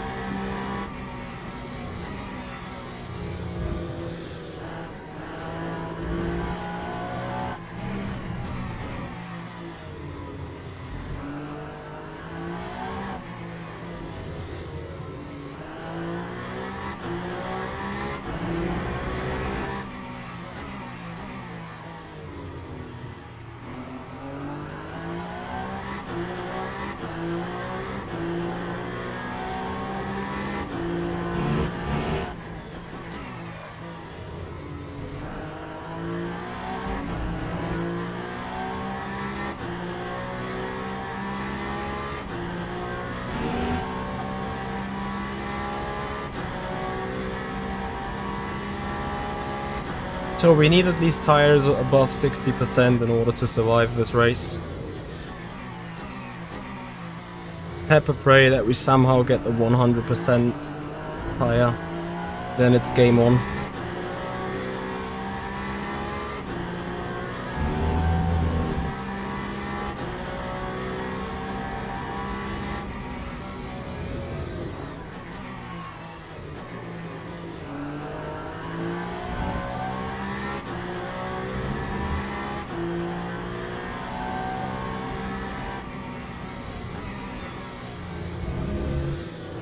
It's just too far away from the BMW ahead. I have to wait until after the next hairpin.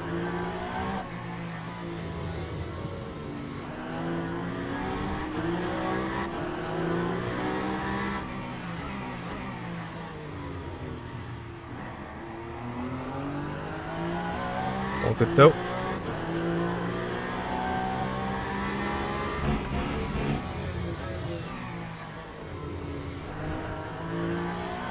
So the gap is 4.6 seconds, the refuel will give us a second over Mr. Brun.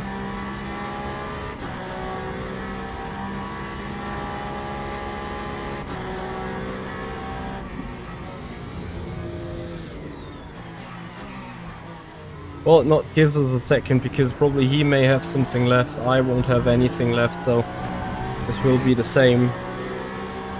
But I can push a lot harder by going one lap shorter compared to him in the final stint of the race.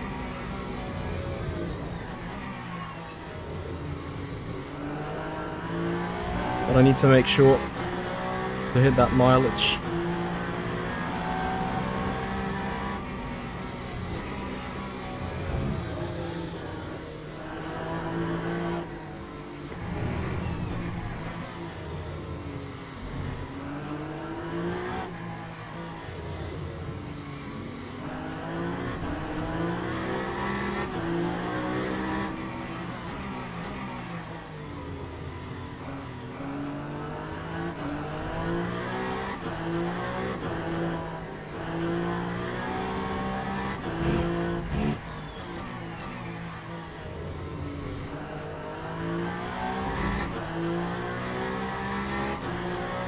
Let's see what tires I'm getting.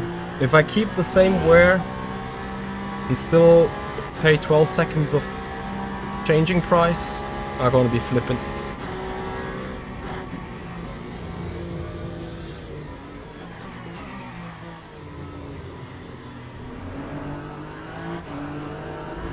I could lift that early because of that traffic here.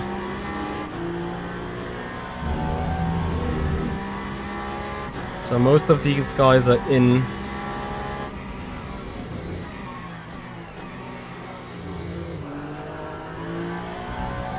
Peugeot has the same issue compared to me.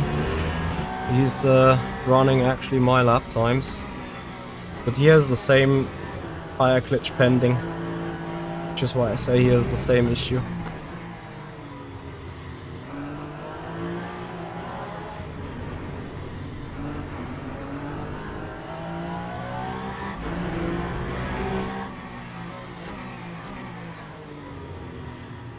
.2 seconds to the lead.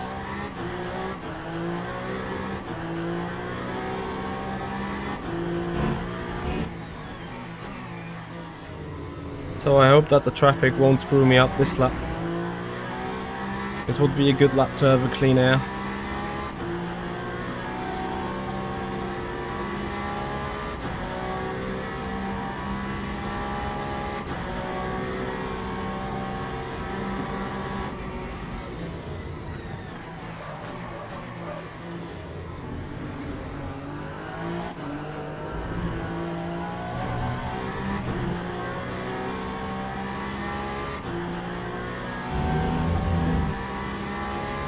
Okay, box.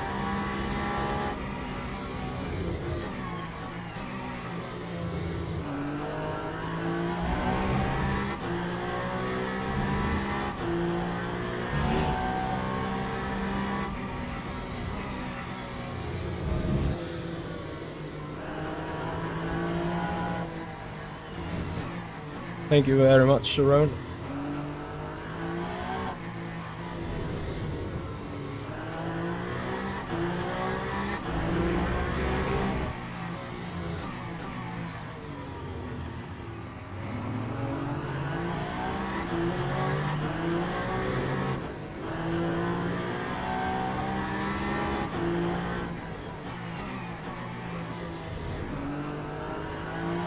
Alright, box.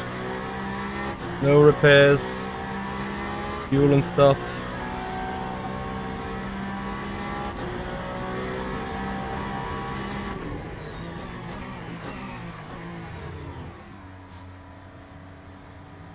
And fuel for Michi.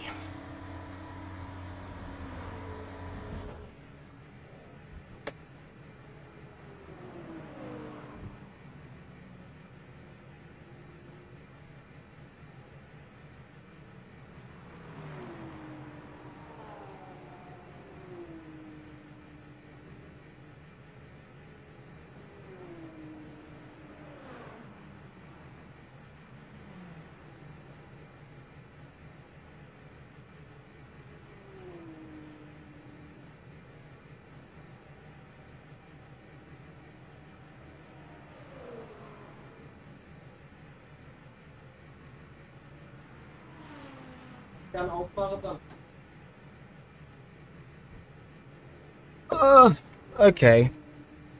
Here we go. What tires do we have? I actually don't want to look.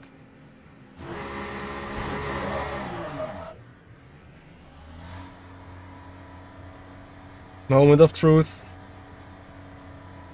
Yeah! We have the right tires! I hope so. I hope it's not a display issue.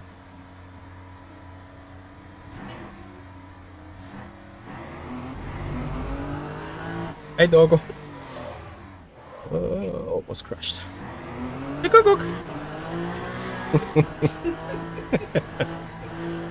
Oh boy. Never talk to the dog and drive.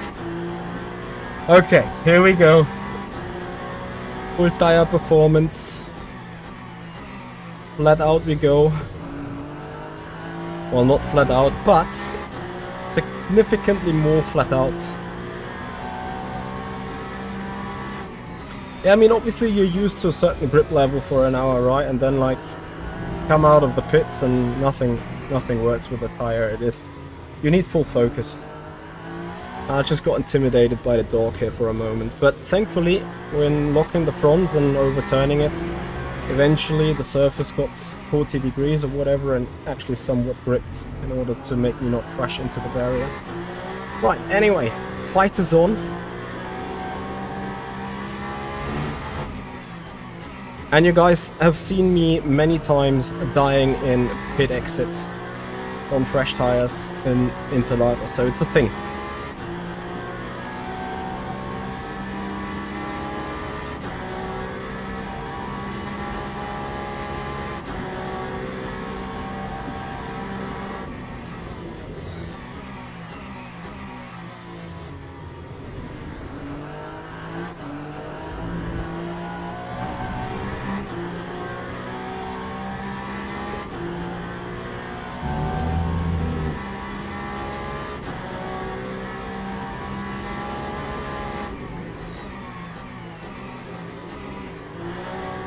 if we're gonna win this, we will be pretty lucky. Because the turn 1 incident fully goes onto my hat. That was super clumsy from me. Then I nearly blew 2 BMWs off while lapping. And last but not least, strategy was bad. Car is completely broken. Like we have orange front bumper, orange rear bumper. Completely rear suspension being yellow. Probably super lucky we don't have a bent steering.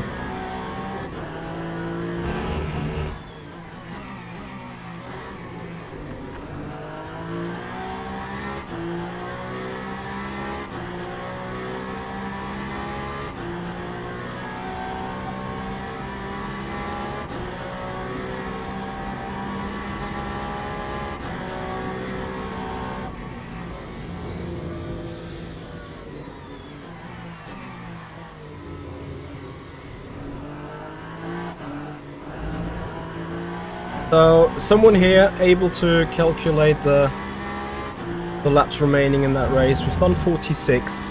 The counter at the top says 84, which means for me 41 in the second stint. If I go much quicker, which I could now obviously do because I'm doing 2 laps less than in the stint before,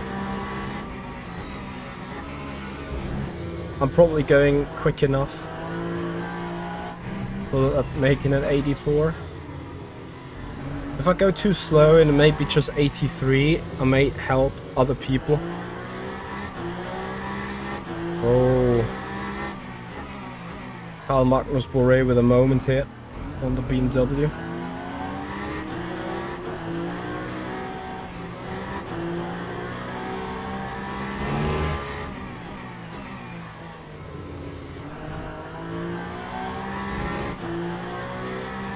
So now we get 1 clean, fresh lap in, so we can put fastest lap of the race maybe. Tire attempts is also in. Give it a shot.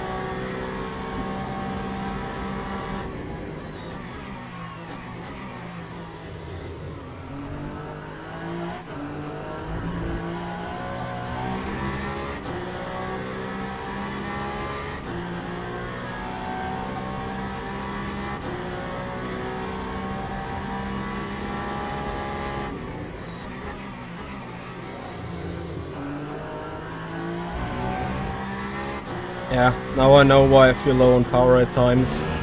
Because the car hasn't the best acceleration.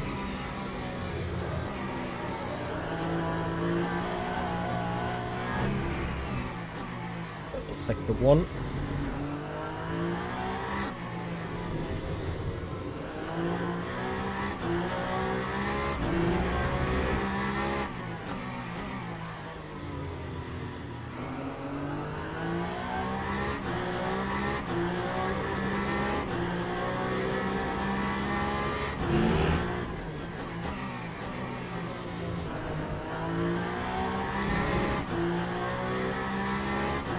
Not a purple sector 2. That probably belongs to Kemeny, who has the faster car, or had the faster car. But I'll take this clean lap for a 24-1, which is what I did in practice, so I can confirm tires are fine. Tires are as expected in terms of its performance. Which also means we have not hit the bug that I was fearing like all race long. Which is obviously great news. Love the livery of the Petri BMW. There is a duck on the right hand side, so it's going quack. Maybe there's also a duck on the front. Nah. So I accidentally hit the Delta lap time target reset, but that's fine. Because I'm not intending to beat that 24.1, and looking at the red Delta all the time is probably just frustrating. So from here on we're gonna go a bit back into the saving mode. Not too much, because we don't need too much of saving anymore. Let's just go for the 84 laps in total. Or actually, let's have a look. How many minutes to go? 50 minutes. 50 times 60. The thing minus, let's see, when we hit the track, when we hit the start-finish straight. Minus 8 actually, from the car leading, which is a Porsche. And since we've done 48 laps in total, I divide this by 36. It's 8 divided by 36, which would get us to 84. So the expected pace to get us to 84 is 23.1. See, about 35. Yeah, 25.4, and we're going to be faster than 25.4 in average. Pretty sure, because we have to save less. What is our 5-lap average right now? I'll have a look.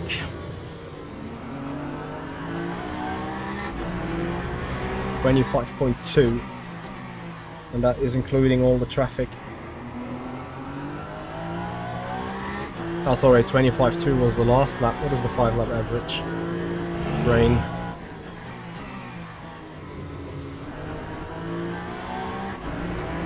Five-lap average. That's 25.2 as well.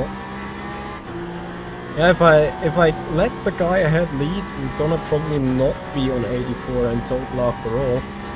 I'll have to see how it goes.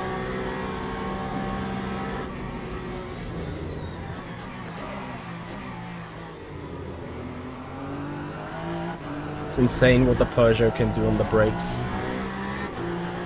The Ferrari would have locked up and just went straight. I need to save a bit more fuel though than I'm saving right now. It's not like it's like easy into the finish from here on.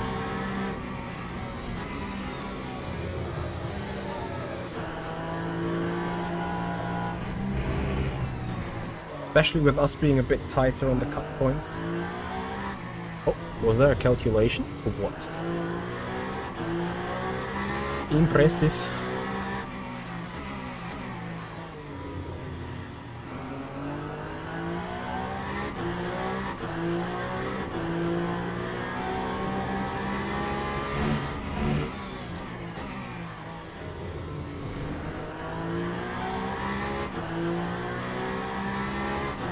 Okay, so 34 laps remaining from here on.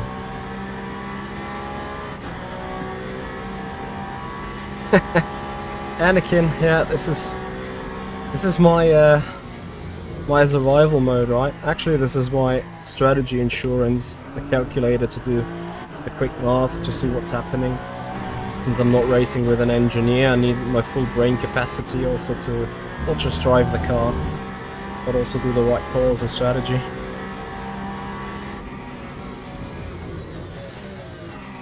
Oh, that is a big one for us. And we make sure to put it to the bin as well. It's going wide here on the exit.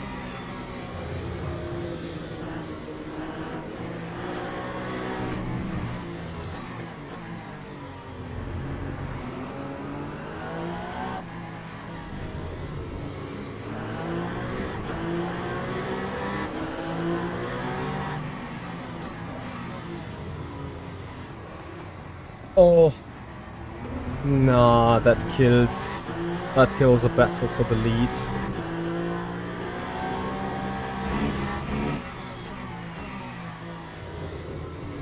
Well, should we let?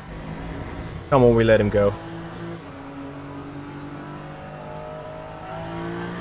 Maybe I stay ahead of the traffic, but I let the Porsche go. Because this race deserves a proper battle for the lead, doesn't it?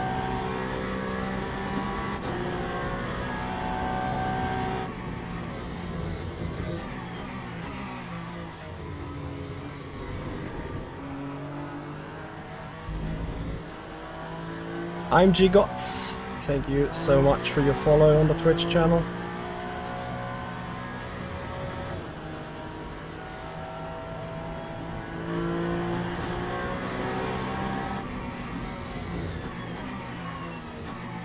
He shall have a good run for the lead with us. Eventually, traffic is going to allow the overtake at some point anyway.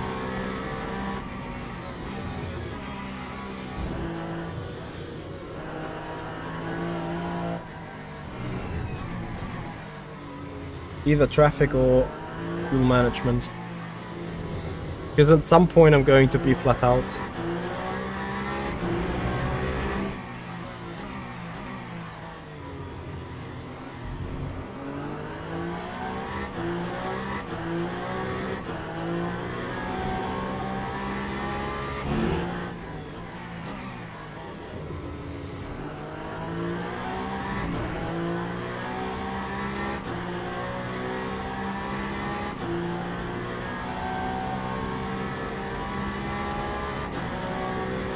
We have 32 to go.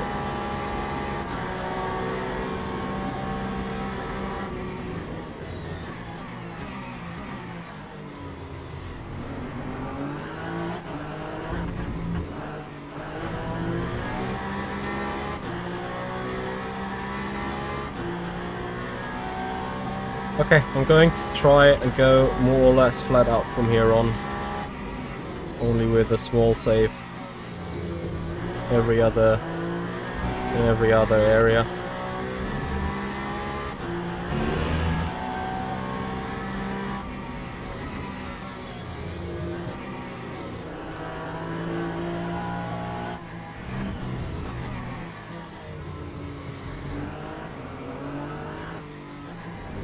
I mean, I haven't had to do anything with the incident in itself, right? But like the guy deserves a chance without getting screwed over by the traffic like that.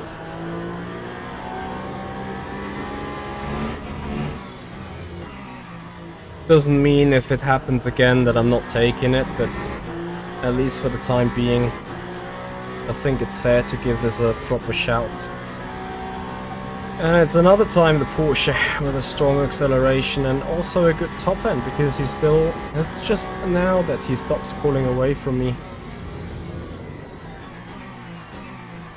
He is significantly worse on the brakes though, which means ascent somewhere is inevitable. Hey Fabio, how you doing? How do I feel with the Peugeot? So the Peugeot got significant brake advantage over the Ferrari. It's incredible how much you can trail brake and attack on the brakes while starting to turn in already. That it is like a different class car compared to the Ferrari. That's absolutely nuts. Apart from that, whenever the first tire drop comes, I feel like the Peugeot is more suffering from understeer rather than the Ferrari is suffering more from oversteer, I think.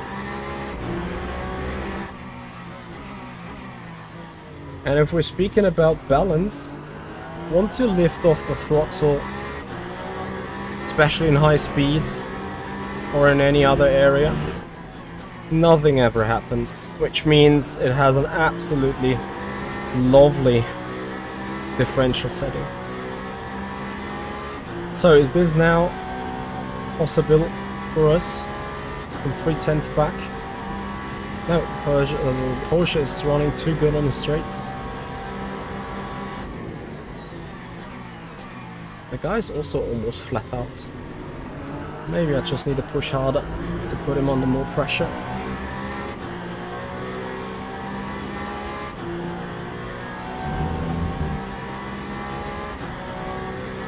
Probably at this stage I can't even... I'm running into a Formula E issue. I think he might be flat out already as well. Can that be the case?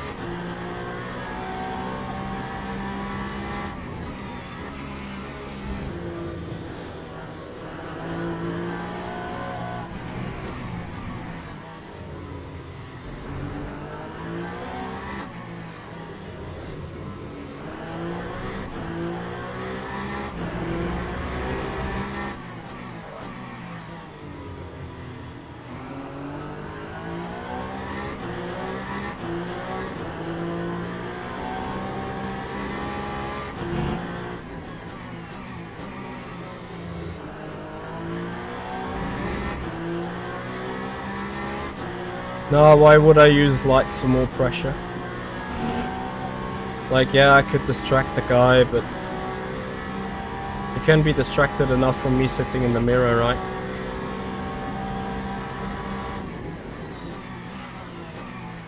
Yeah, I can go flat out from here.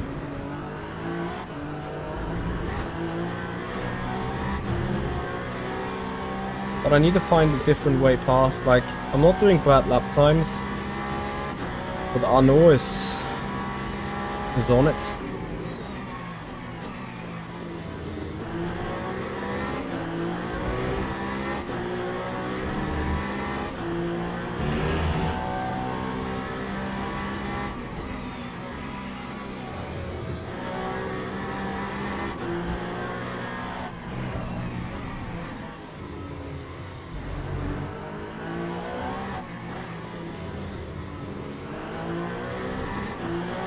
LMDH acceleration. Ah, this is the opportunity.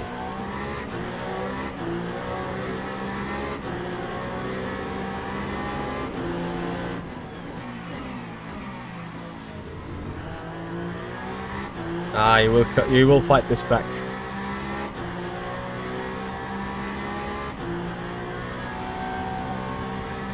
Aspac88, thank you very much for the follow.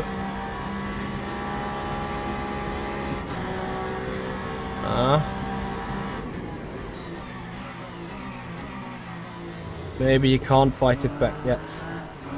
Maybe he still needs to save a bit more fuel. Anyway, it's 28 to go. Now we have 27.5 liters laps of energy left.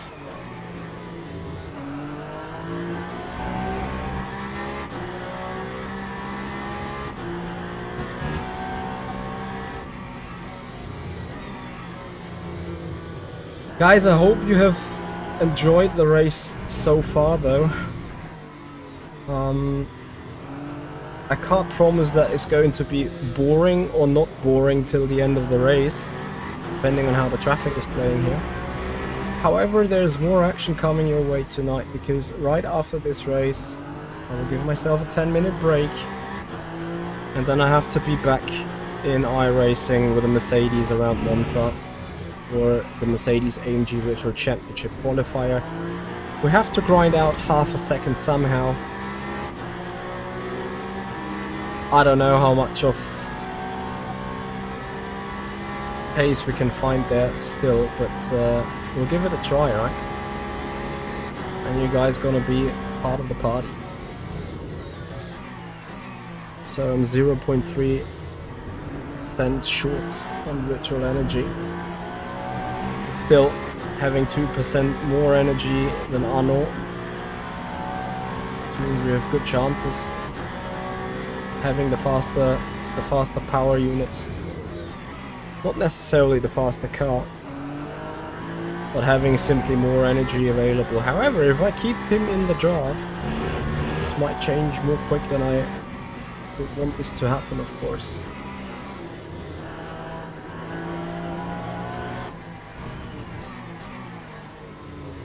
Marlo, thank you very much for the follow. Much appreciated, welcome.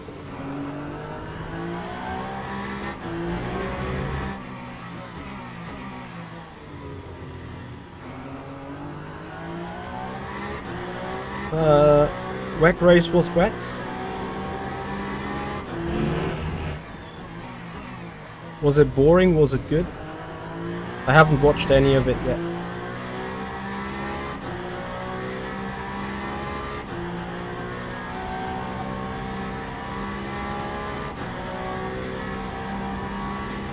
Wasn't.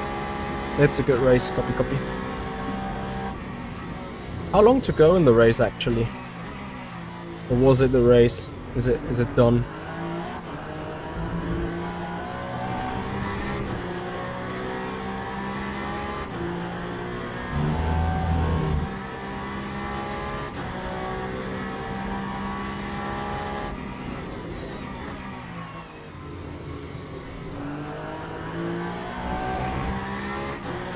Oh, 43 to go still, copy.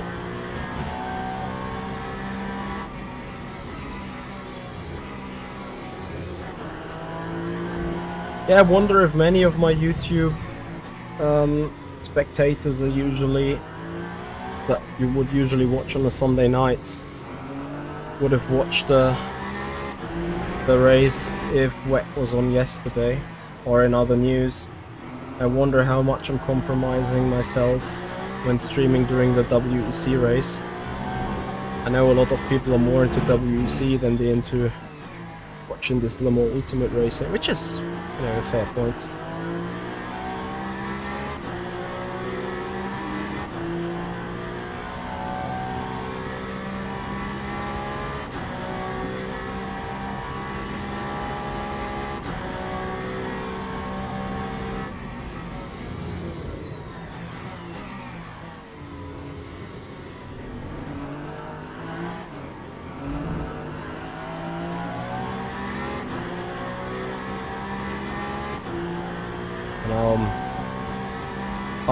Under consuming.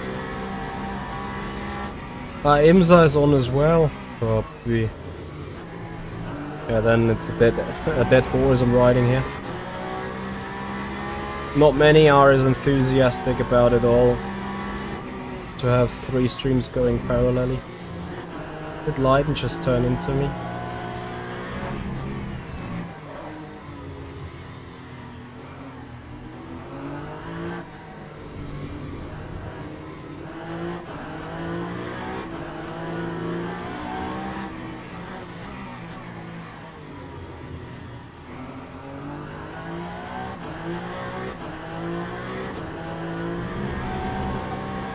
Keeper of 8.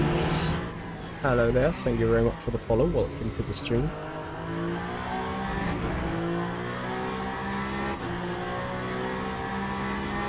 You guys are real fans, don't get me wrong, like just the fact that you're sitting here and watching the other stuff aside is a true sign of you loving the content.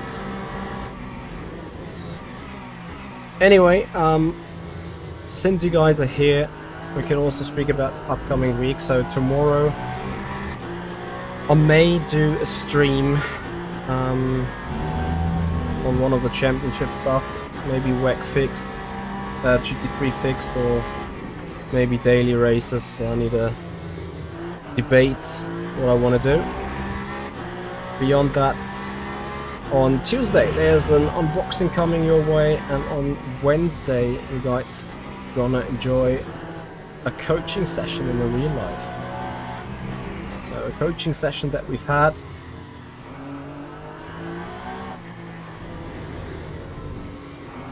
Something to watch out for you. Maybe some track guides coming. I have a lot of random ideas in my head right now to get better content out for you guys.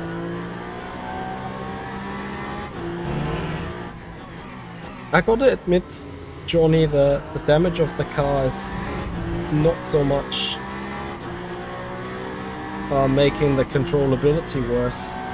If anything, I'd probably assume I have additional drag, so I'm lacking maybe a little bit straight line speed performance. And in hindsight, it may cause the troubles with the understeer that I feel. It may also be setup related, but you know that the rear suspension is yellow, which means probably is not fixed anymore, which means it's probably more soft than it is supposed to be, and therefore maybe coming with that issue around. But for the moment everything is fine. Half an hour to go.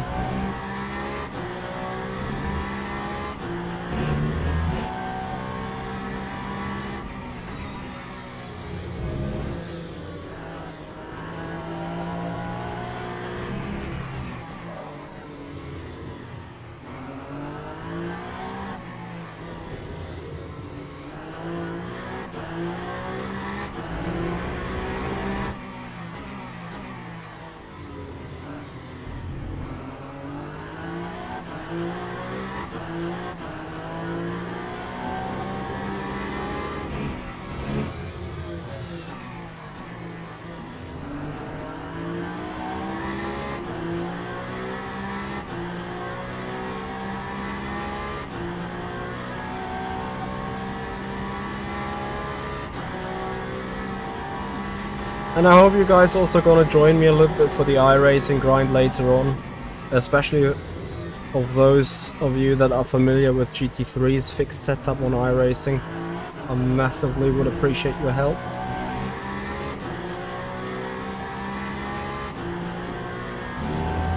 Because we're desperately gonna need it.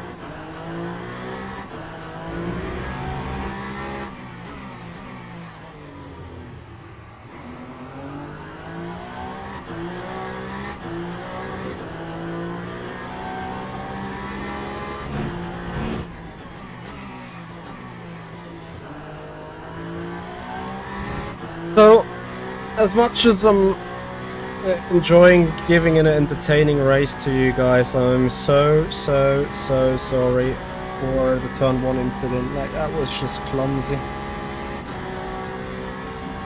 And I have to admit, this happens rather more often lately than not. I think it's just the fact of, like, it's a combination. In the Ferrari, it's mostly about being not 100% perfect aligned with the car.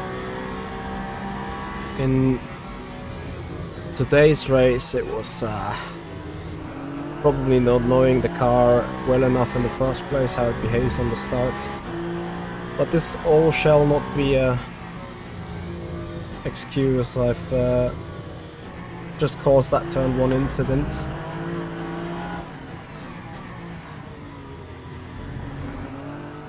Which arguably made this race quite exciting to watch.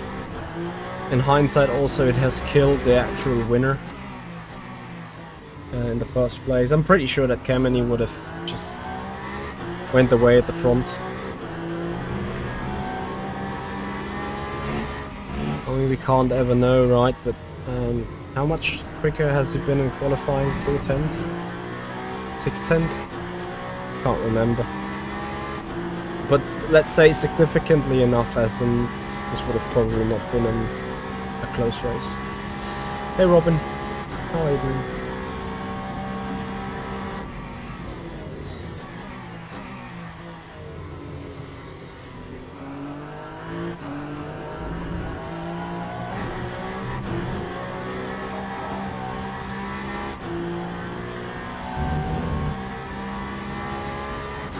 Laps to go, sufficient on the energy.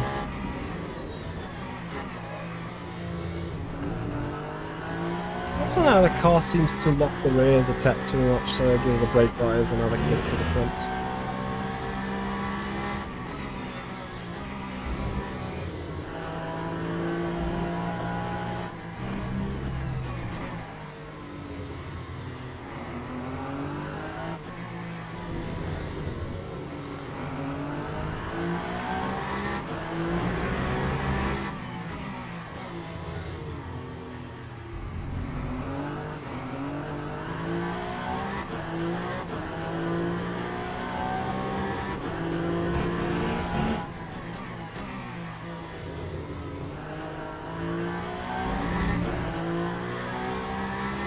Oh yeah, he's getting big.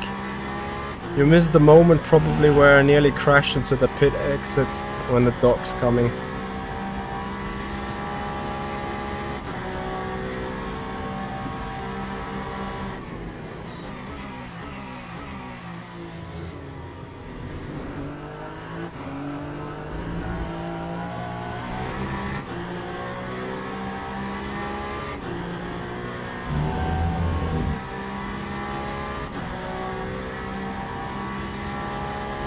I am in the Peugeot indeed, yeah.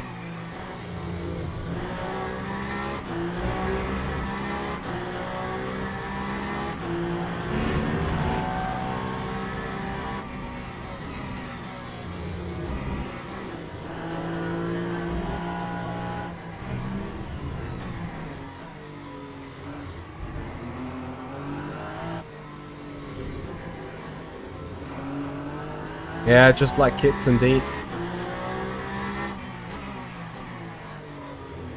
But it's nicer than kids. Ah, I should have probably done something else instead of putting the brake bias further to the back.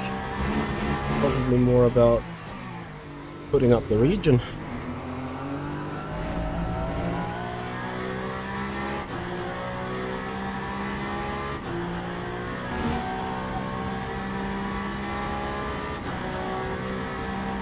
Yeah, the fast bucket, not the slow one.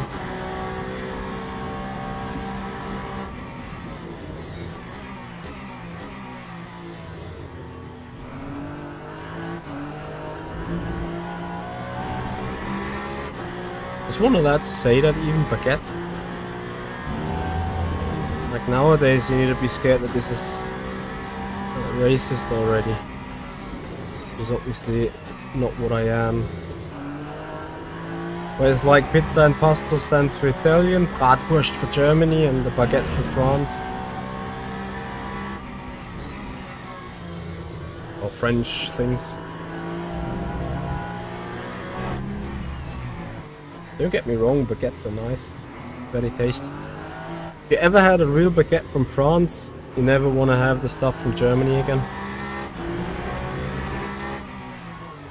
You become really picky when you have the real deal.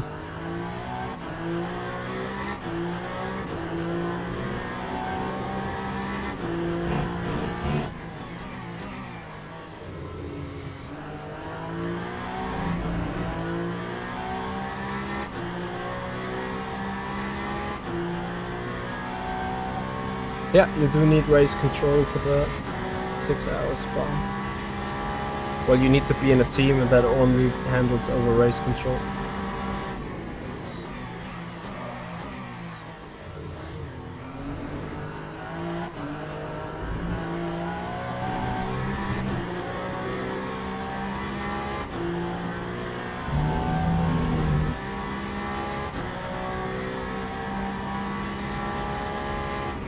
Sailing floor, the best car at the moment, I would say overall, is the Peugeot.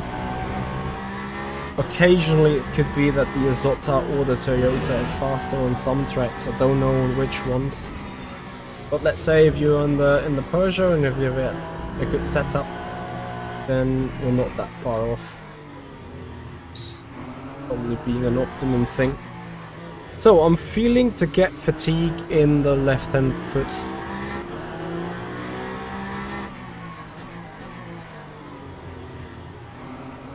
I actually don't know why, really. Not like I'm not used to racing 2 hours. Haven't changed anything on the brake either. Navici, thank you for your follow on the Twitch channel. Sorry, I must have missed that one. Yeah, and if you guys are new to the channel, if you're watching this the first time, but enjoy the POV, enjoy the Le Mans Ultimate Sim Racing action, and please have a follow on Twitch. Subscribers on the YouTube channel, just like Mills1983 has done. Thank you, Mills. Appreciate your support. Welcome to the Twitch channel.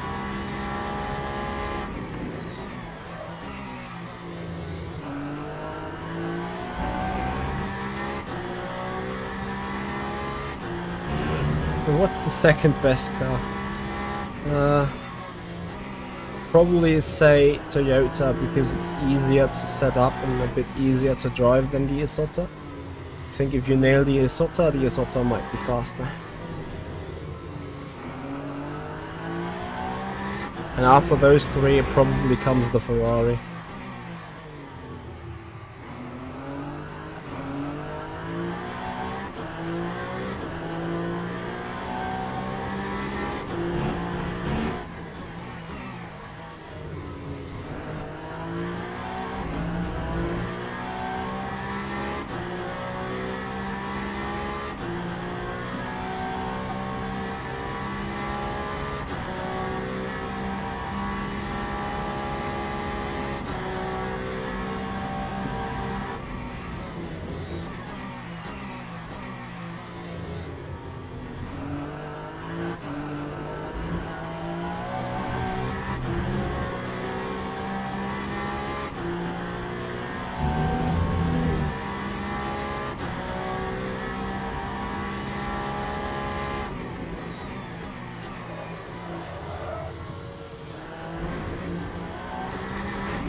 Never can be sure.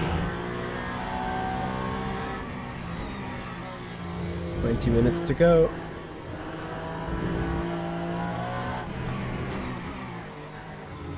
Yes, big oops. Almost a fatal oops as well.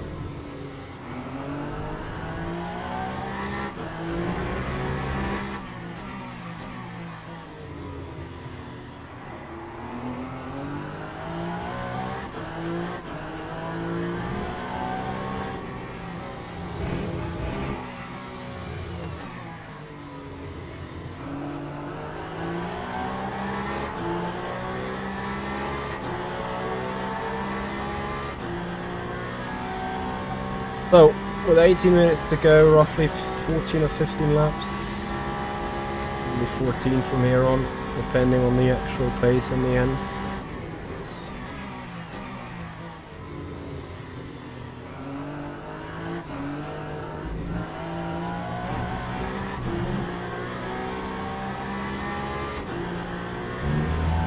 It's probably utterly tight with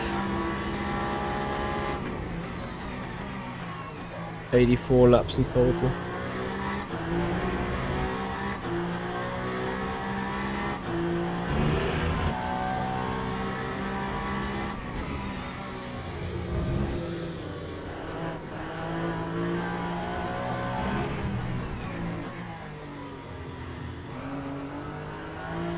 Good luck, Mills.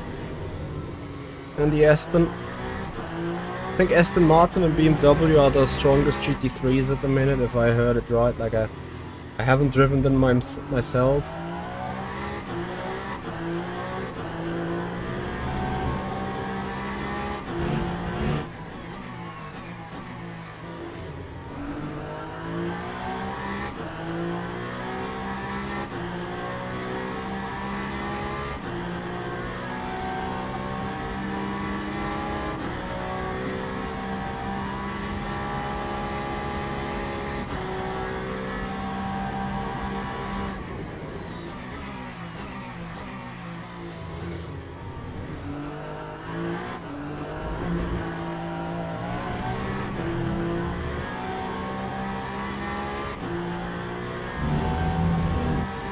Yeah, DC might be right. I mean, setups may change the behavior of a car into many ways, right? So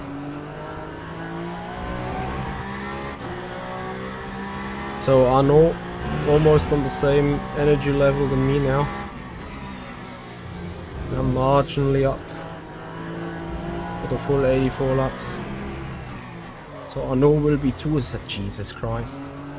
So I go a click forwards with the brake bias. It has to do with that. Keep ever so slightly lock in the rear.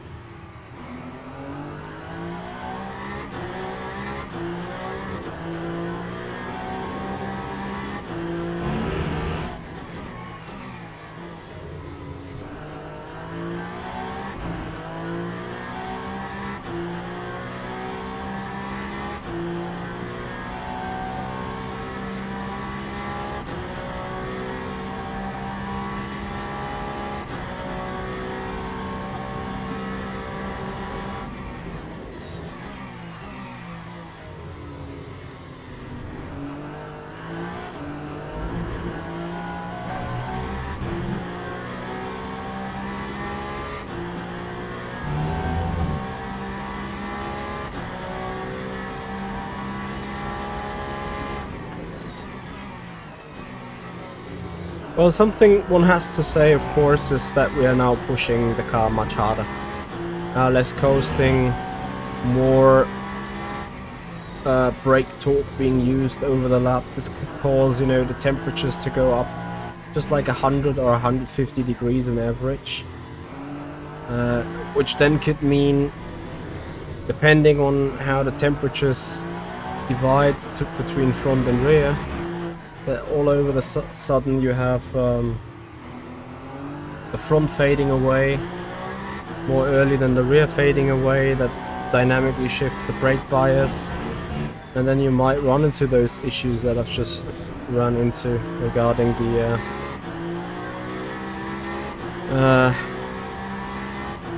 regarding the brake bias and locking the rear.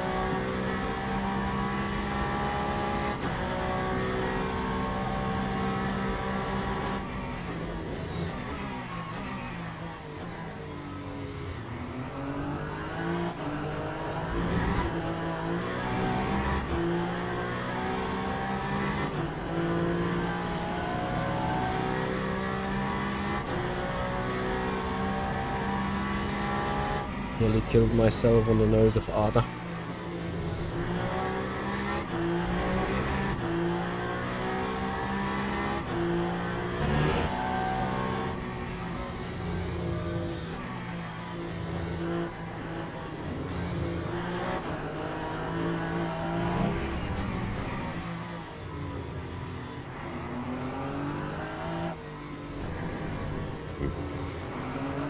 Pardon.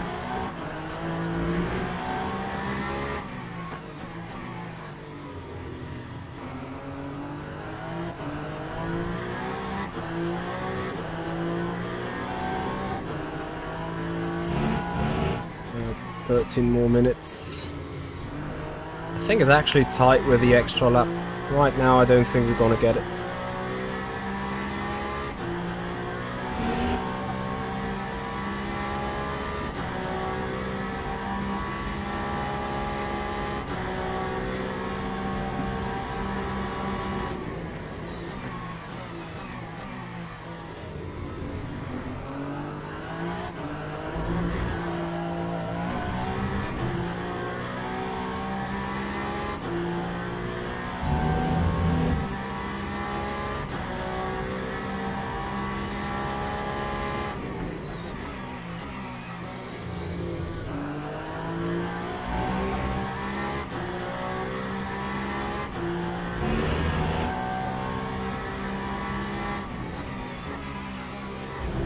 So the other guy probably had the buck of the tire.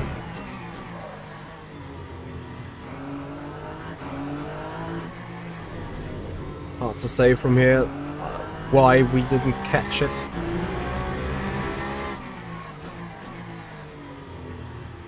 Maybe because I haven't moved the car at all, like I don't know.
Right, I think right now you see me with one of my weaknesses.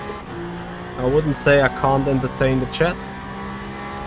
Well, let's say if nothing really happens, that's, you know, nothing happens in racing, nothing happens in strategy, because everything is said, everything is fixed. We just, as stupid as it sounds, needs to bring this to an end. Then I think I'm really bad with entertainment, and I'm utterly sorry for that, but it's just not me. Like, I can't keep talking in therapy myself like many other people can. Samity, thank you for the follow, despite my streaming quality issue though, that's completely personally related. I hope you still enjoy the stream. And feel free, obviously, to ask questions. If the crowd is interacting with questions, I have a much easier life to... yeah, to fill the content for the video. If you want to call it like that.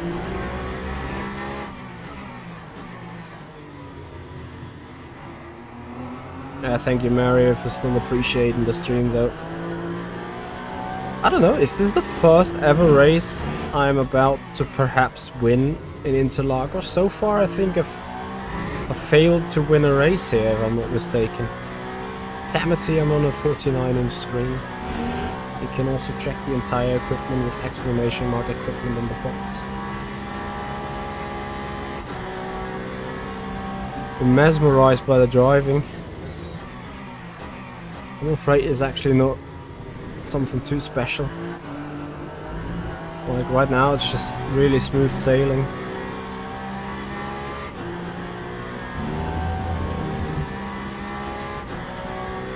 Getting a little bit into traffic though now.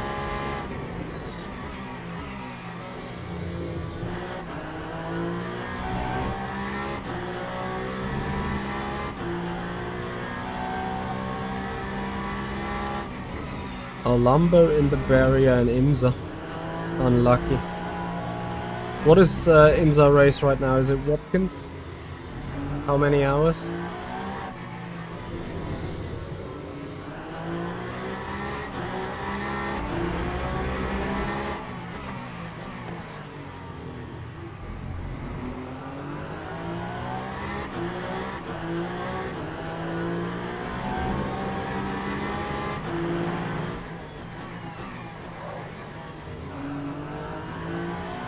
Hoppa! Keep it straight. Oh, Mosport Park. Wait, no LMP2, no hypercars?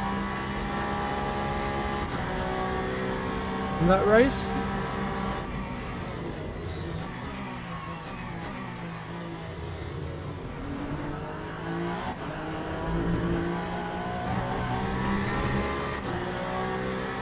Why no GTP there?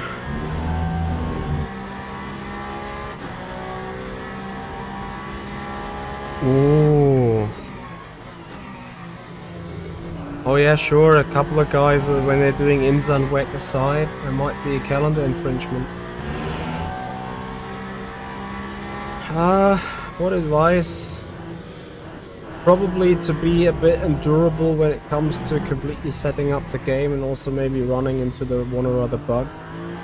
And not like being, this game is shit and leave it. So I have to have a little bit stamina when getting into it.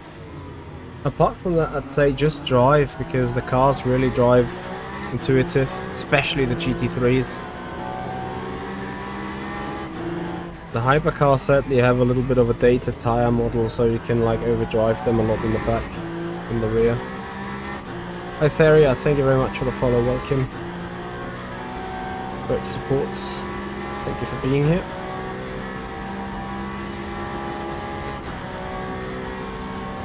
Marlow, I'm using a 49-inch ultra wide screen.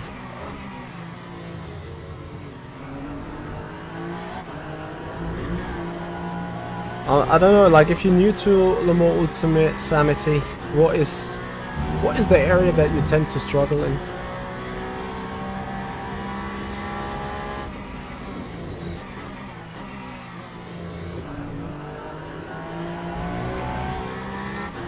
Panning TM, thank you very much for the follow as well, welcome.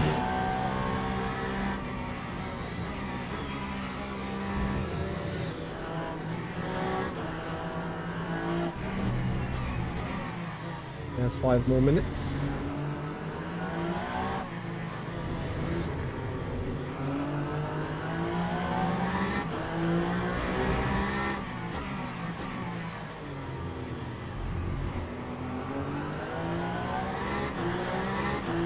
So Samity, if you wanna go !sub, you get a link directly to my YouTube channel. On that YouTube channel you'll find a couple of tutorials regarding setting things up And also, if you want to join my Discord server, !Discord, or in the channel description, there you'll find a dedicated area, the MH10 information hub. There I have all my settings being put for you guys to have a look at.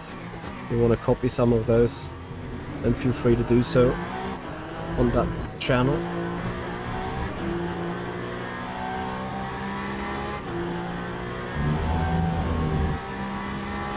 Like on that Discord channel, of course.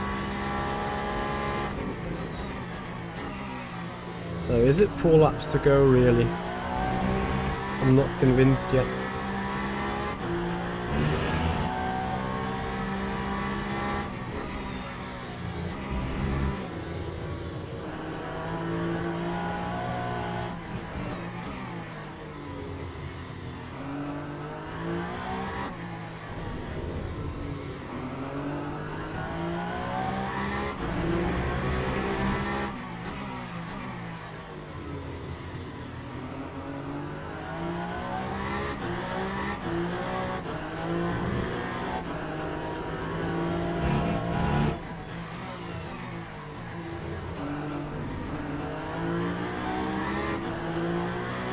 Samity, thank you also for your sub on the YouTube channel, much appreciated. Yeah, and if you guys are new, if you appreciate the view, if you love the sim racing stuff we do, please have a follow on Twitch, subscribers on the YouTube channel if you haven't done already, and please support the stream. Yeah, I think it's going to be utterly tight. I think I need pitch perfect laps from here on to make it another extra lap. I don't think I can do it really. Let's see.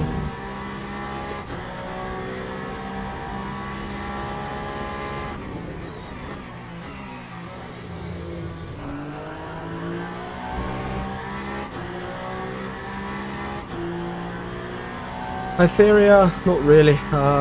Like you just need to do races, laps in official stuff. So whenever there's a qualifying, maybe not go for the absolute best lap time, but just do 6-7 laps in that entirety of the session.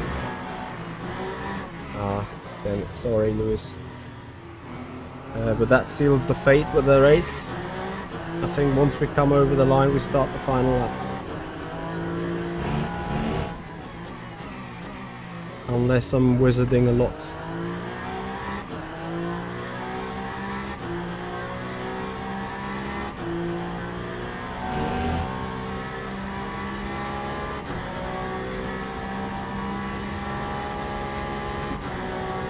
Yeah, we will be on the final lap here. With Jack being in our way here, and that is obviously no offense, but that will give too much of a leeway. Yeah, sadly we cannot really compare this result against other race results. I mean, if you just look at where I'm coming from at the end of the day, 8 seconds behind the lead. From P14 fought ourselves forwards to P1 again. Then obviously we waited 4 seconds for that Porsche to come by for a fair fight for the lead. Those are the 4 seconds we're now lacking for the extra lap. So everyone is probably underfueled, overfueled, whatever. Sorry.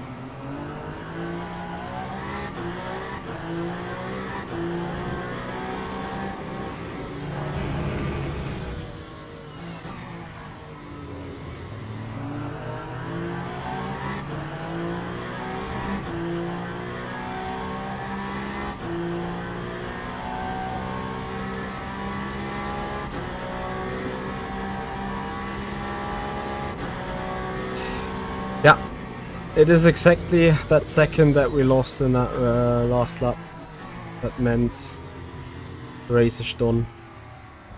Right.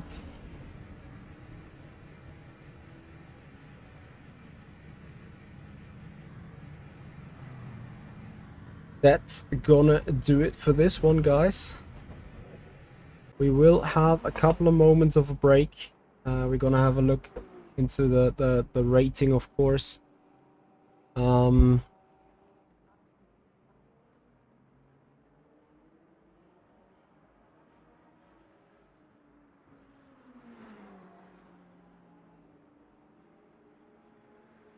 yeah.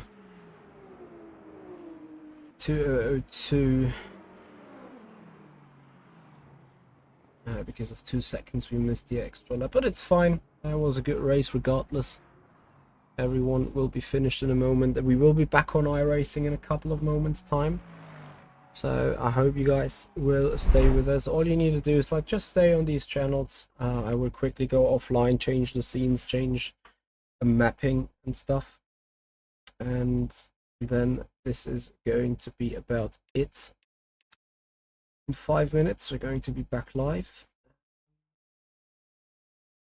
So we put ourselves fourth on that leaderboard. Akos Kemeny 23.2 in race trim. It's like, give me a break. If that is how quick his car was, we would have been gapped by a lap or a minute. I'm not sure. What am I still missing? Anyway, we win the race. Questionable. But we make a couple of points on the DR. 2.6. Anyway, this looks good. This looks all right, guys. We're running into the iRacing stream in a moment. Because, and this is also why I'm not going to do a raid right now. We have 1.5 hours left to go for the grind on the Mercedes AMG Virtual Championship. So let's see how this goes. Guys, we're back in a moment. Thank you for watching. Hope you have enjoyed the race. See you in a moment. Bye bye.